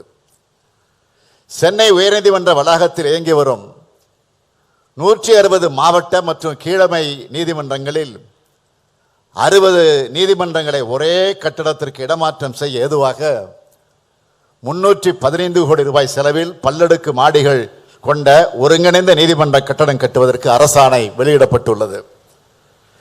டாக்டர் அம்பேத்கர் அரசு சட்டக்கல்லூரியின் கட்டடத்தை அதன் பாரம்பரியம் சிதையாமல் புதுப்பிக்க 23 கோடி ரூபாய் அரசால் ஒப்பளிப்பு செய்யப்பட்டுள்ளது. புதியதாக நீதிமன்றங்கள் கட்டடங்கள் கட்டுதல், குடியிருப்பு கட்டடங்கள் கட்டுதல், பழைய நீதிமன்ற கட்டடங்களை பராமரித்தல் ஆகிய பணிகளுக்கு 297 கோடி ரூபாய்க்கு அரசு ஒப்புதல் அளித்துள்ளது. வழக்குரைஞர் நலநிதிக்கு அரசு சார்பில் 8 கோடி ரூபாய் மானியம் வழங்கப்பட்டுள்ளதோடு வழக்குரைஞர்களுக்கான சேம நல நிதி 7 லட்சம் ரூபாயிலிருந்து 10 லட்சம் ரூபாயாக உயர்த்தப்பட்டுள்ளது. புதியதாக பதிவு செய்யப்பட்ட 1000 இளம் வழக்கறிஞர்களுக்கு ஊக்கத்தொகையாக 3000 ரூபாய் மாதந்தோறும் வழங்கிட ஒப்பளிப்பு வழங்கப்பட்டிருக்கிறது. தமிழ்நாடு வழக்கறிஞர்களின் எழுத்தர் நலநிதியிலிருந்து 4 லட்சம் ரூபாய் இறந்த வழக்கறிஞர்களின் எழுத்தர்களின் குடும்ப உறுப்பினர்களுக்கு வழங்க ஆணை வெளியிடப்பட்டுள்ளது. இப்படி பல்வேறு செயல்களை செய்து வருகிறோம். அவற்றை பட்டியலிட்டு சொல்ல நேரம் இடம் தராது. எனவே நீதித்துறையின் கட்டமைப்புகளை மேம்படுத்துவதற்கான அனைத்து நடவடிக்கைகளையும் தமிழ்நாடு அரசு தொடர்ந்து சிறப்பாக மேற்கொள்ளும் என்று இந்த நேரத்தில் உறுதியோடு தெரிவித்துக் கொள்கிறேன். On this occasion, I place 3 important demands. I request the Honorable CJ of India for ensuring social justice in the appointment of judges to High Courts and Supreme Court, as well as proportional representation to states in Supreme Court bench, for allowing Tamil as the court language in Madras High Court along with English. In this regard, I am aware that Honorable Union Law Minister is in favor of this. I thank him for that. Hence, I request the support of Honorable Chief Justice of India to consider this favorably. For establishing Supreme Court benches, at least in the cities of Chennai, Mumbai and Kolkata. We have already written on all these demands to the Union government. I hope the Honorable Chief Justice and Honorable Union Minister for Law will consider our demands favorably. எங்களது கோரிக்கைகளை ஒன்றிய அரசும் நீதித்துறையும் உச்ச நீதிமன்றமும் நிறைவேற்றி தர வேண்டும் என்று நான் கேட்டுக்கொள்கிறேன். நீதித்துறையானது சுதந்திரமாகவும் தன்னிச்சையாகவும் இயங்கி ஒவ்வொரு சாமானியனின் இறுதி நம்பிக்கையும் காப்பாற்றட்டும். நீதித்துறையின் செயல்பாடுகளை மக்களுக்கு நம்பிக்கை அளிக்கும். சட்ட நீதியும் சமூக நீதியும் இணைந்து கிடைக்க நீதித்துறை அமைப்புகள் வழிவகை செய்ய வேண்டும் என்று கேட்டு விடைபெறுகிறேன். நன்றி, வணக்கம். மிக நேர்த்தியாகவும் உணர்வுபூர்வமாகவும் நீதித்துறைக்கு வலு சேர்க்கும் விதமாக தலைமை உரையாற்றிய தமிழக முதலமைச்சருக்கு எங்கள் உளமார்ந்த நன்றிகள்.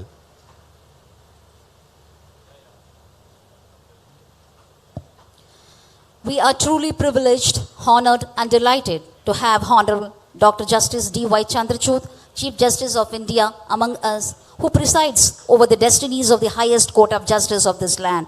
The influence of great innovations in science and technology are bringing about rapid and radical changes in judicial thinking. This nation witnessed the great spurt in the use of technology owing to the global pandemic situation. Technology is going to stay. His Lordship is always exploring the potential of information technology in judicial proceedings. The implementation of His Lordship's e-Seva Kendra, video conferencing, e-filing, e-payments, e-summons, live streaming, e-Supreme Court record and the regional language support for the judgments of Supreme Court and High Courts using artificial intelligence, ensuring the judgments and e-court services accessible and disabled friendly has taken the Indian judiciary to the international level. It is impossible to describe the manifold and multifaceted contributions made by His Lordship. With all humbleness, I now invite Honorable the Chief Justice of India to deliver the inaugural address.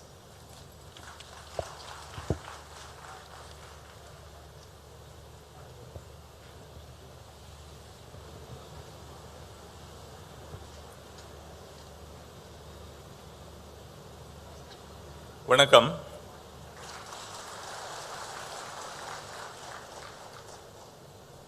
The Honorable Chief Minister of Tamil Nadu, Thiru M.K. Stalin,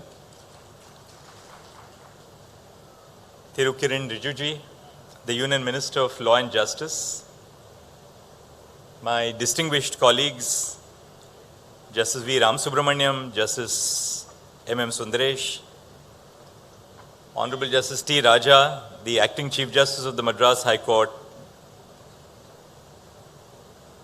Justice R. Mahadevan, Judge of the High Court of Madras, and all the colleague judges of the High Court, Thiru P. Murthy, the Honorable Minister of Commercial Taxes, Registration and Stamp Law, Dr. Palanivel Tyagarajan, the Honorable Minister of Finance, Thiru S. Raghupati, the Honorable Minister of Law, Thiru R. Shanmugasundaram, Advocate General of Tamil Nadu, all the distinguished judges who have come from different parts of the state of Tamil Nadu, members of the bar, government officials, and other dignitaries. I have often heard of the Tamil saying, Vandarai Val Vaikum Nadu. The state of Tamil Nadu has truly lived up to its reputation. Thank you again for the warm, gracious, and heartfelt hospitality. Last year, the then Chief Justice of India visited Chennai for laying the foundation stone for a 9-story administrative block at the Madras High Court. Less than a year later, the state has another project on its card to augment court infrastructure. Tamil Nadu is truly leading the way in boosting the infrastructure of the court system. I have been frequently speaking about the deplorable infrastructure of various courts across the country where litigants, lawyers, and judges do not have access to basic facilities such as a clean washroom and a resting space. The courtrooms are cramped with no ventilation.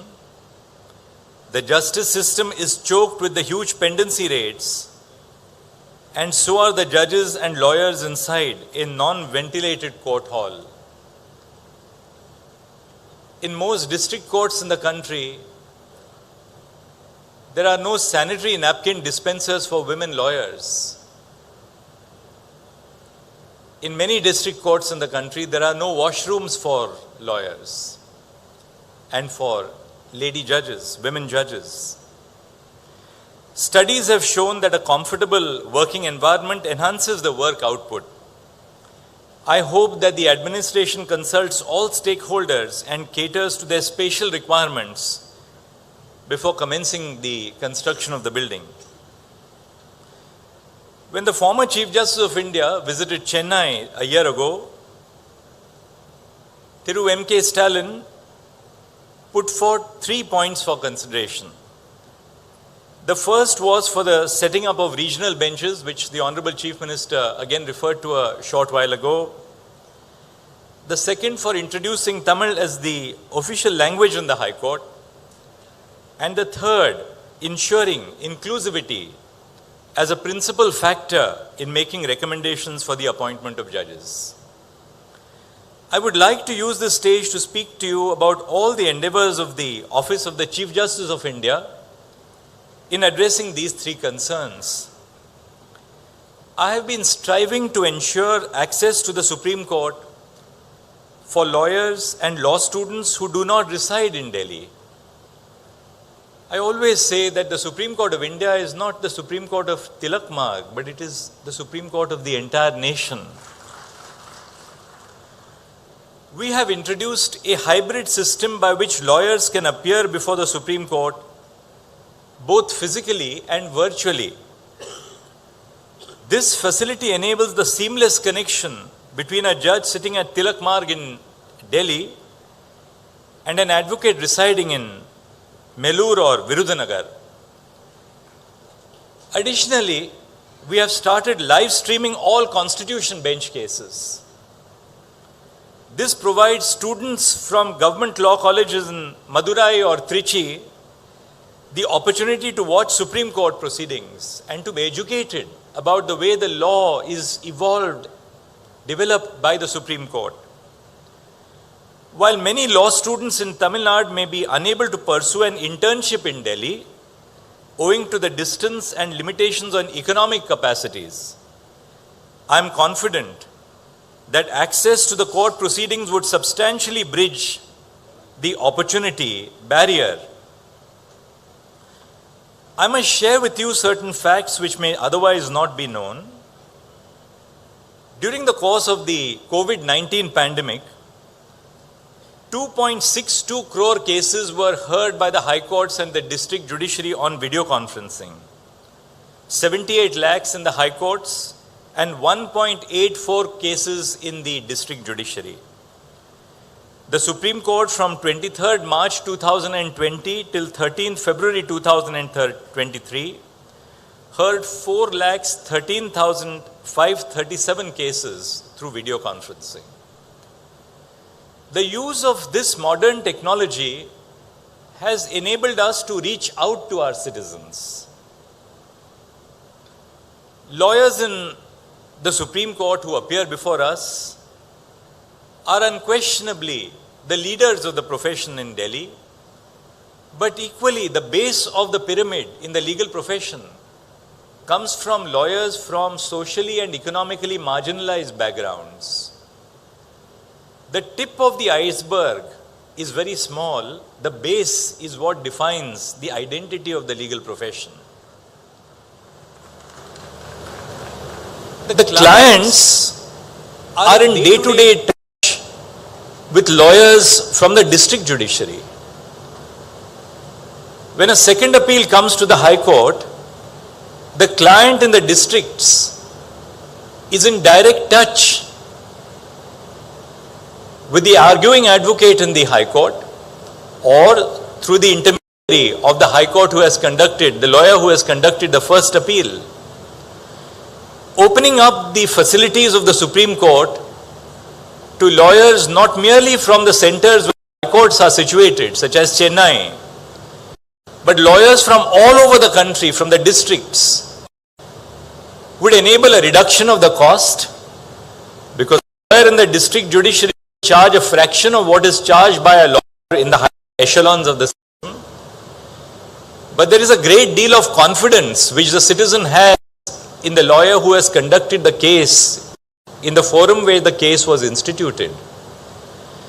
So our effort in the Supreme Court is to use technology to truly make ours as a national court where we can hear the voices of our citizens through lawyers who have an intimate connection with their lives, who know the social conditions in which these social problems which are brought before the court emanate.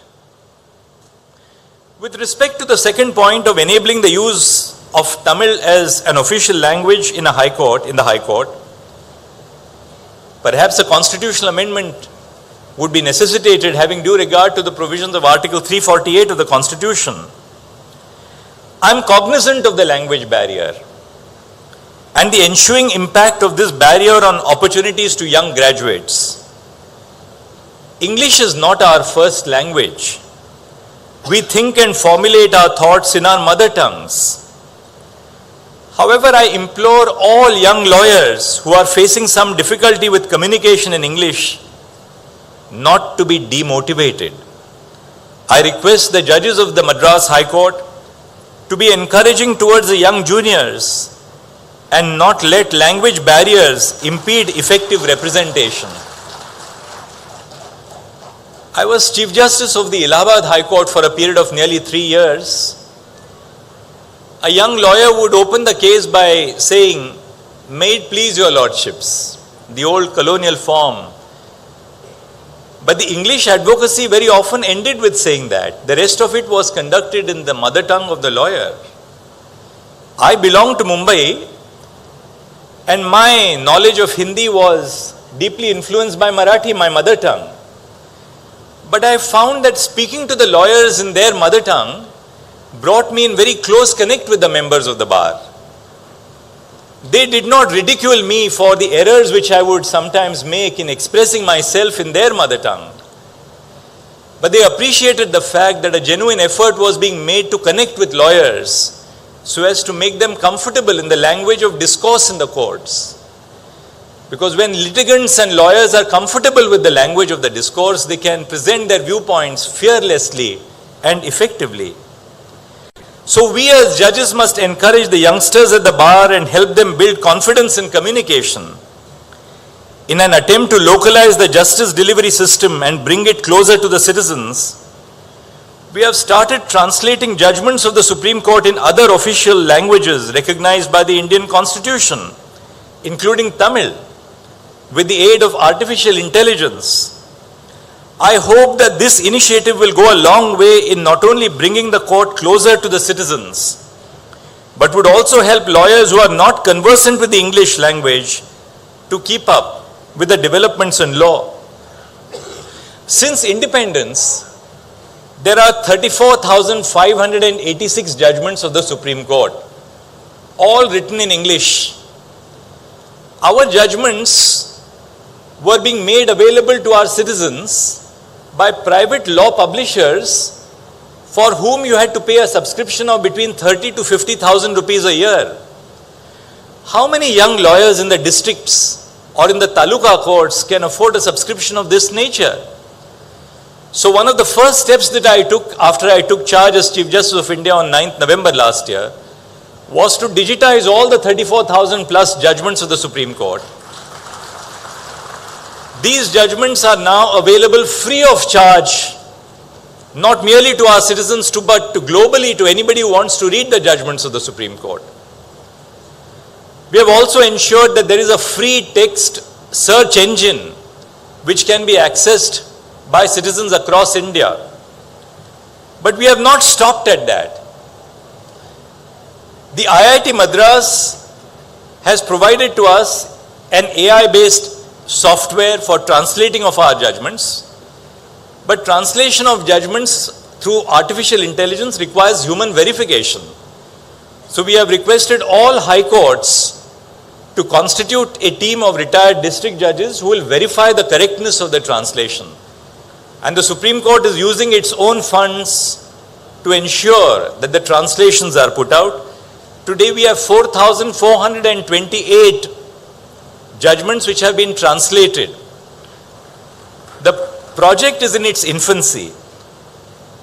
To give you an idea, 4 have been translated in Assamese, 1 in Garo, 3 in Gujarati, 4,243 in Hindi, 17 in Kannada, 1 in Khasi, 29 in Malayalam, 14 in Marathi, 3 in Nepali, 26 in Odia, 4 in Punjabi, 52 in Tamil, 28 in Telugu and 3 in Urdu.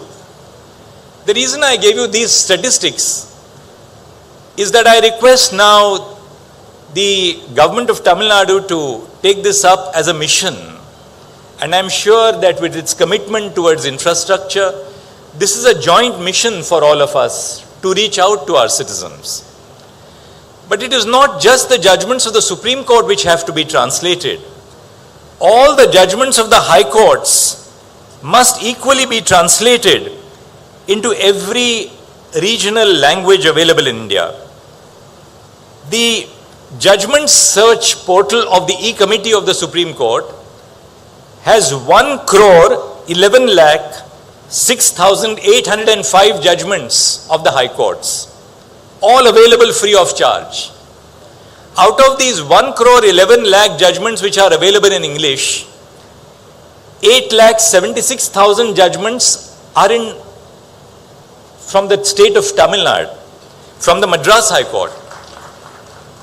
I would request the Chief Justice of the Madras High Court to take up the translation of these 8,76,000 judgments of the Madras High Court which are in English into Tamil, so that not only the judgments of the Supreme Court are made available to the citizens, but equally all these 8,76,000 judgments are available to lawyers and citizens across Tamil Nadu, as well as the representatives of this great state who reside across the world to know of their rights.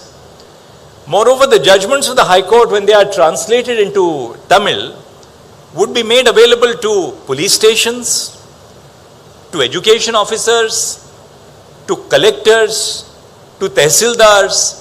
So revenue judgments will be made available to the revenue arm of the state. Judgments on criminal procedure will be available to the police academies, to the police officers. Judgments on education would be available to the education department. So look at the potential which we have today in terms of technology and a little bit of imagination if we apply it. I hope therefore that this initiative will bring us closer to our citizens. On the third point, which the Honorable Chief Minister justifiably made, that is inclusion as a principal factor for the appointment of judges, in the earlier collegium recommendations published by my 6-member collegium that I head, we have laid out the factors for consideration, and these factors for consideration include representation to members of the marginalized communities, including women and the backward communities, and to the best extent possible representation to all the high courts. Because the Supreme Court, to my mind, is truly a Supreme Court which represents the nation. And we are making a conscious effort to ensure that different high courts, different regions of the nation find representation in the Supreme Court. I next turn to the lawyer community assembled here. But before that, I must share a small anecdote. When we started live streaming of our court proceedings, a distinguished member of our bar, who is also a member of Parliament, Mr. P. Wilson, interacted with me. He's a member of the Parliamentary Standing Committee attached to the Department of Justice, which visited the Supreme Court last year and again 2 days back to interact with us on legal aid schemes. And the learned member of Parliament shared with me that by allowing hybrid hearings, hearing lawyers from across the country, you are truly becoming a court for the nation. So that a lawyer sitting in Chennai, or for that matter anywhere in the state of Tamil Nadu, or from Orissa or West Bengal or Kerala or Maharashtra or Madhya Pradesh or UP can address us as judges of the Supreme Court. Now I turn to the lawyers community. I like to highlight 3 issues. First, there is a need to enhance the entry-level pay for junior lawyers. I am told that the entry-level pay in Madurai for young law graduates is somewhere between rupees 5,000 to rupees 12,000 per month. Such poor pay disproportionately impacts members of the marginalized communities, such as the scheduled castes and the scheduled tribes, and women.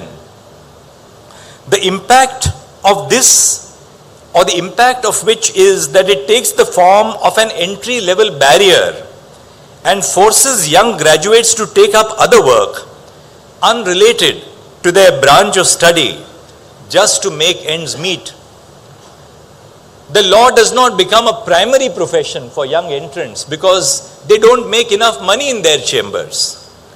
The usual defense by recruiting chambers for such low pay is that the first few years of a young associate's career is a learning stage where the senior mentors them. I would request the senior members of the bar, please shed this paternalistic approach, today's youngsters are sharp, hardworking, and hungry for work.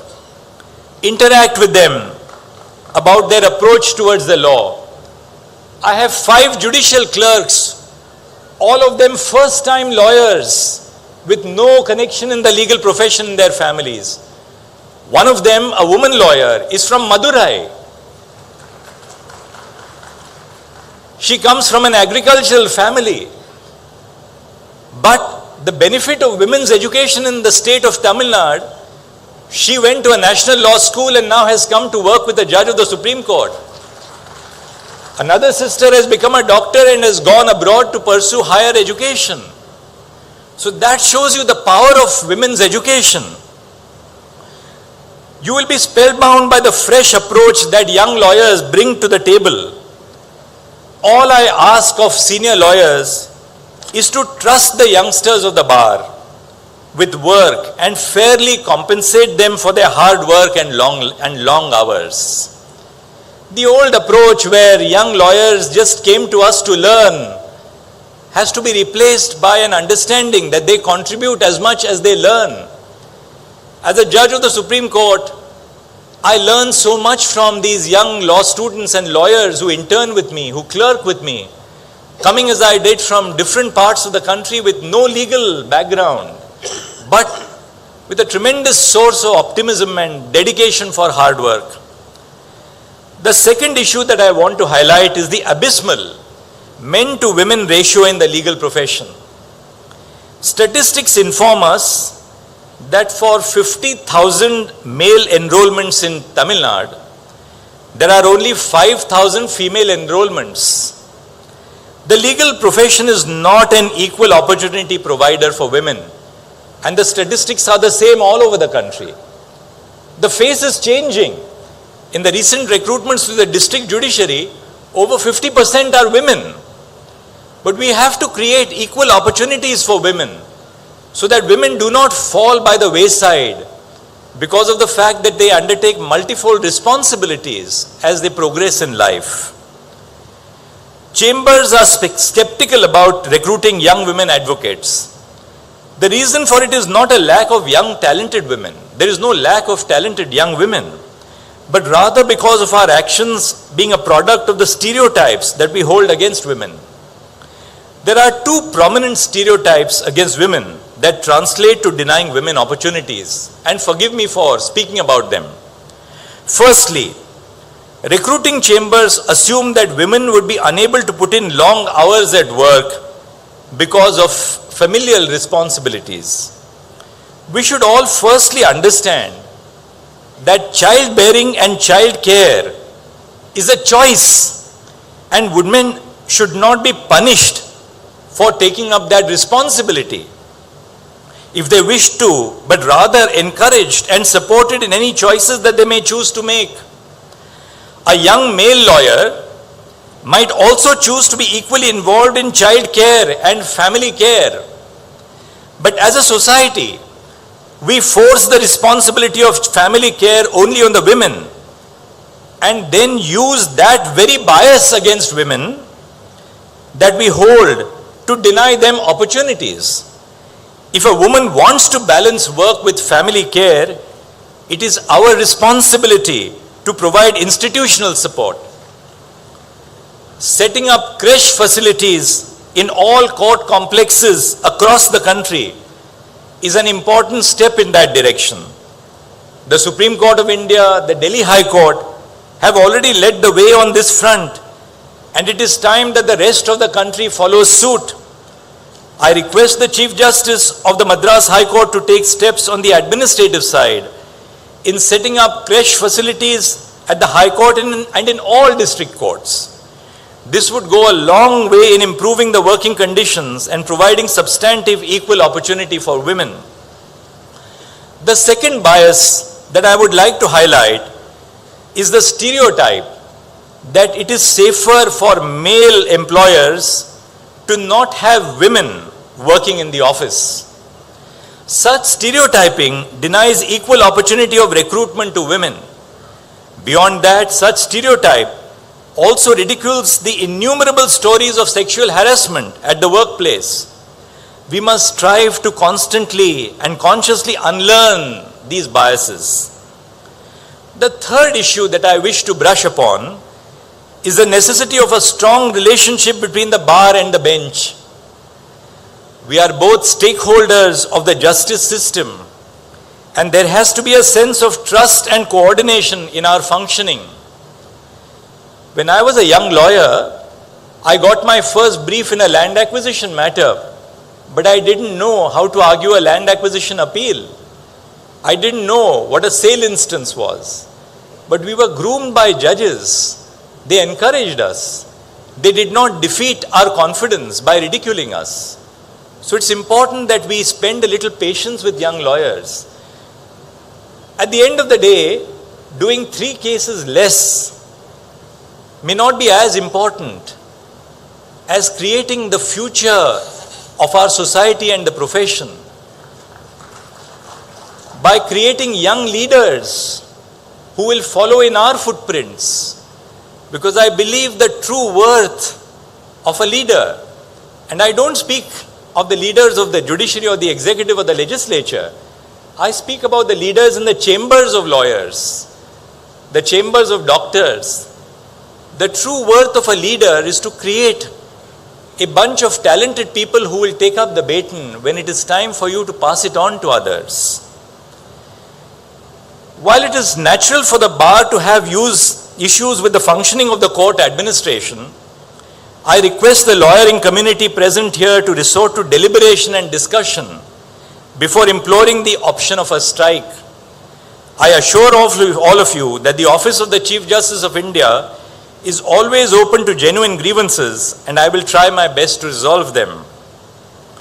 It is only fair that I also direct a few of my concern toward the judges of the Madras High Court.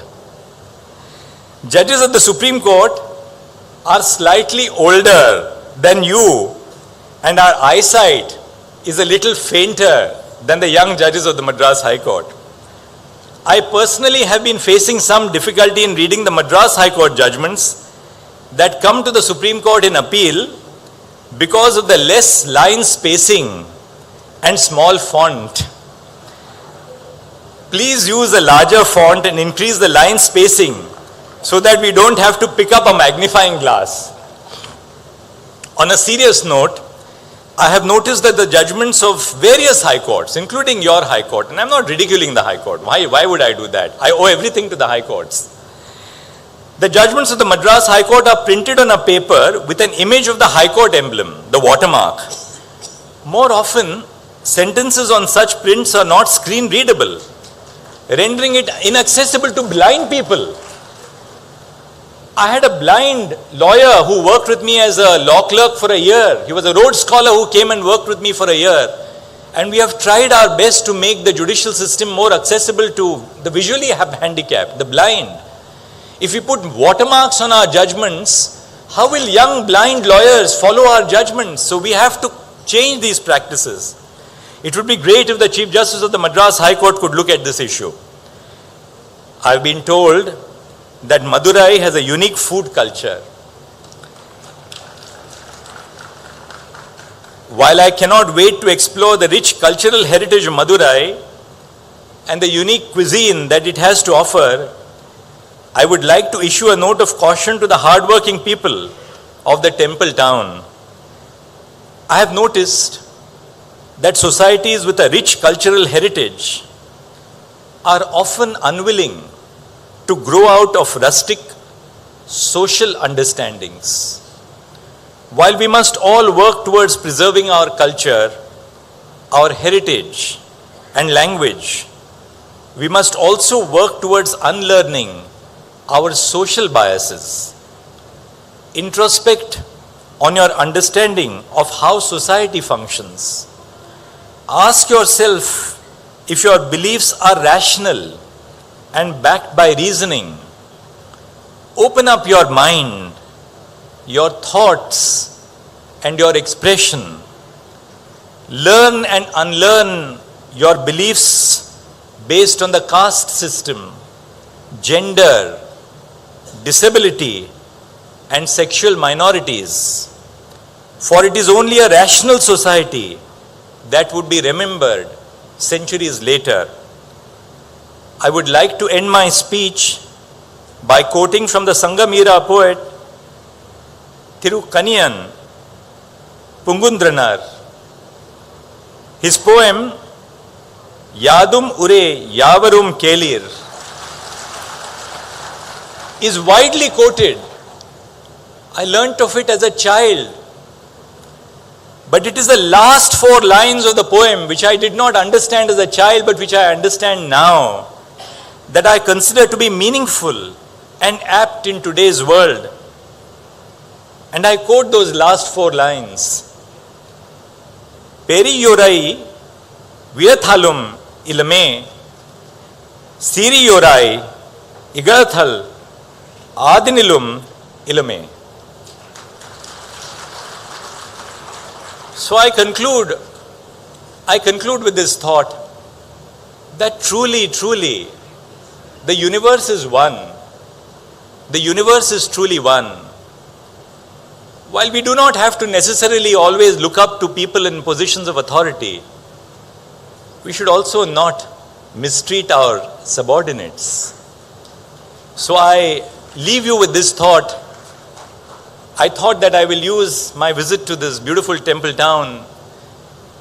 I've spent my evening yesterday and this morning today reflecting, introspecting, meditating on the beauty of the religious and cultural heritage, which Madurai in that sense is so symbolic in the state of Tamil Nadu.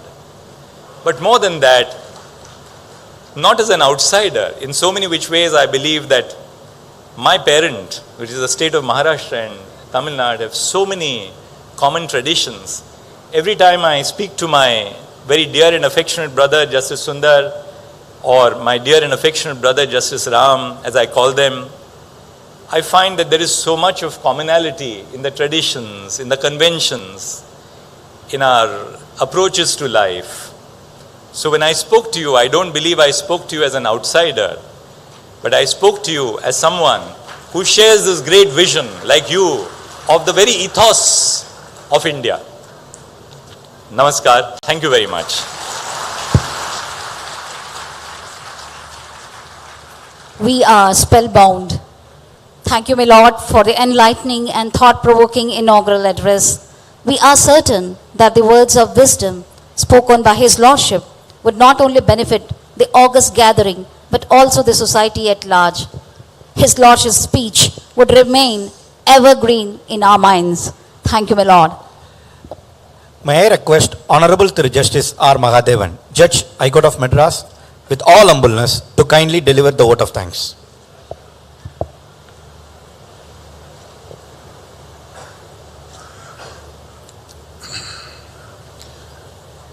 அனைவருக்கும் வணக்கம்.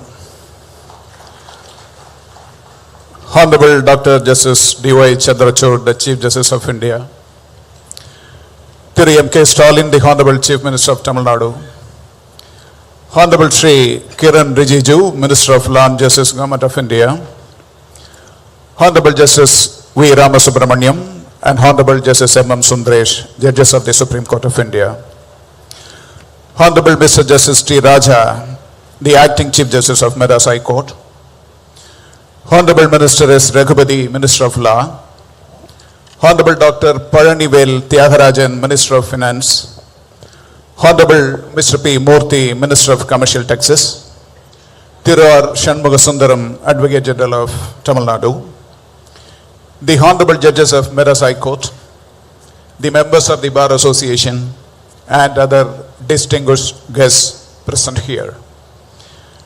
Today is indeed an important day for the state judiciary, as we have taken a few more effective steps towards strengthening the basic infrastructure of the subordinate judiciary. Stepping up the judicial infrastructure in tune with the need of the hour, the litigants and the institution in general is one of the essential factors in ensuring efficient justice delivery system and administration of justice as well. On behalf of the entire judiciary in the state of Tamil Nadu, it is my privilege to thank the Honorable Chief Justice of India for honoring us with his august presence on this memorable day for having made this event a grand success. Thank you, my lord. I thank the Honorable Chief Minister of Tamil Nadu for extending the fullest cooperation and for evincing keen interest in strengthening the judicial infrastructure by his swift positive action in ensuring the materialization of such projects. Shri Kiran Rijiju, Honorable Minister of Law and Justice, Government of India, has taken interest in all issues pertaining to the judiciary. Thank you, sir, for your august presence here today. Honorable Mr. Justice V. Ram Subramaniam and Honorable Mr. Justice M. M. Sundaresh, the Honorable Judges of the Supreme Court of India, are more like our family. I take this opportunity to sincerely thank them for always being the pillars of strength for this institution. I thank Honorable Justice Mr. T. Raja, the Honorable Acting Chief Justice, under whose guidance we have been able to make this event a grand success. I thank Honorable Mr. S. Raghupati, the Law Minister of Tamil Nadu, the Honorable Dr. Parnivel Tyagarajan, Minister of Finance, and also I thank Honorable Mr. P. Murthy, Minister of Commercial Taxes, Government of Tamil Nadu, for their presence on this occasion. Mr. R. Shanmugasundaram, Advocate General of Tamil Nadu, has been the essential link between the judiciary and the state government, and it is my duty to thank him on behalf of the judiciary. On behalf of all my esteemed colleagues, I extend my sincere thanks to the members of the Bar Association of Madurai and Nagapattinam districts and various bar associations, and also the students from various law schools, and to all those who have participated today in this great event. I also thank the Honorable Judges of various committees, registrars, officers and staff members of the Registry of Madras High Court and the District Judiciary of Madurai and Nagapattinam, the District Collector of Madurai, Commissioner of Police Madurai, Commissioner of Corporation Madurai, the Chief Engineer, and the officials of the Public Works Department for their dedicated and meticulous hard work in planning, organizing, and for the success of the today's event. I also thank the press and media. Thank you, one and all. Thank you, Lordship, for the extensive sense of gratitude shown by thanking one and all who made this function a grand success. Now we conclude this wonderful function with National Anthem.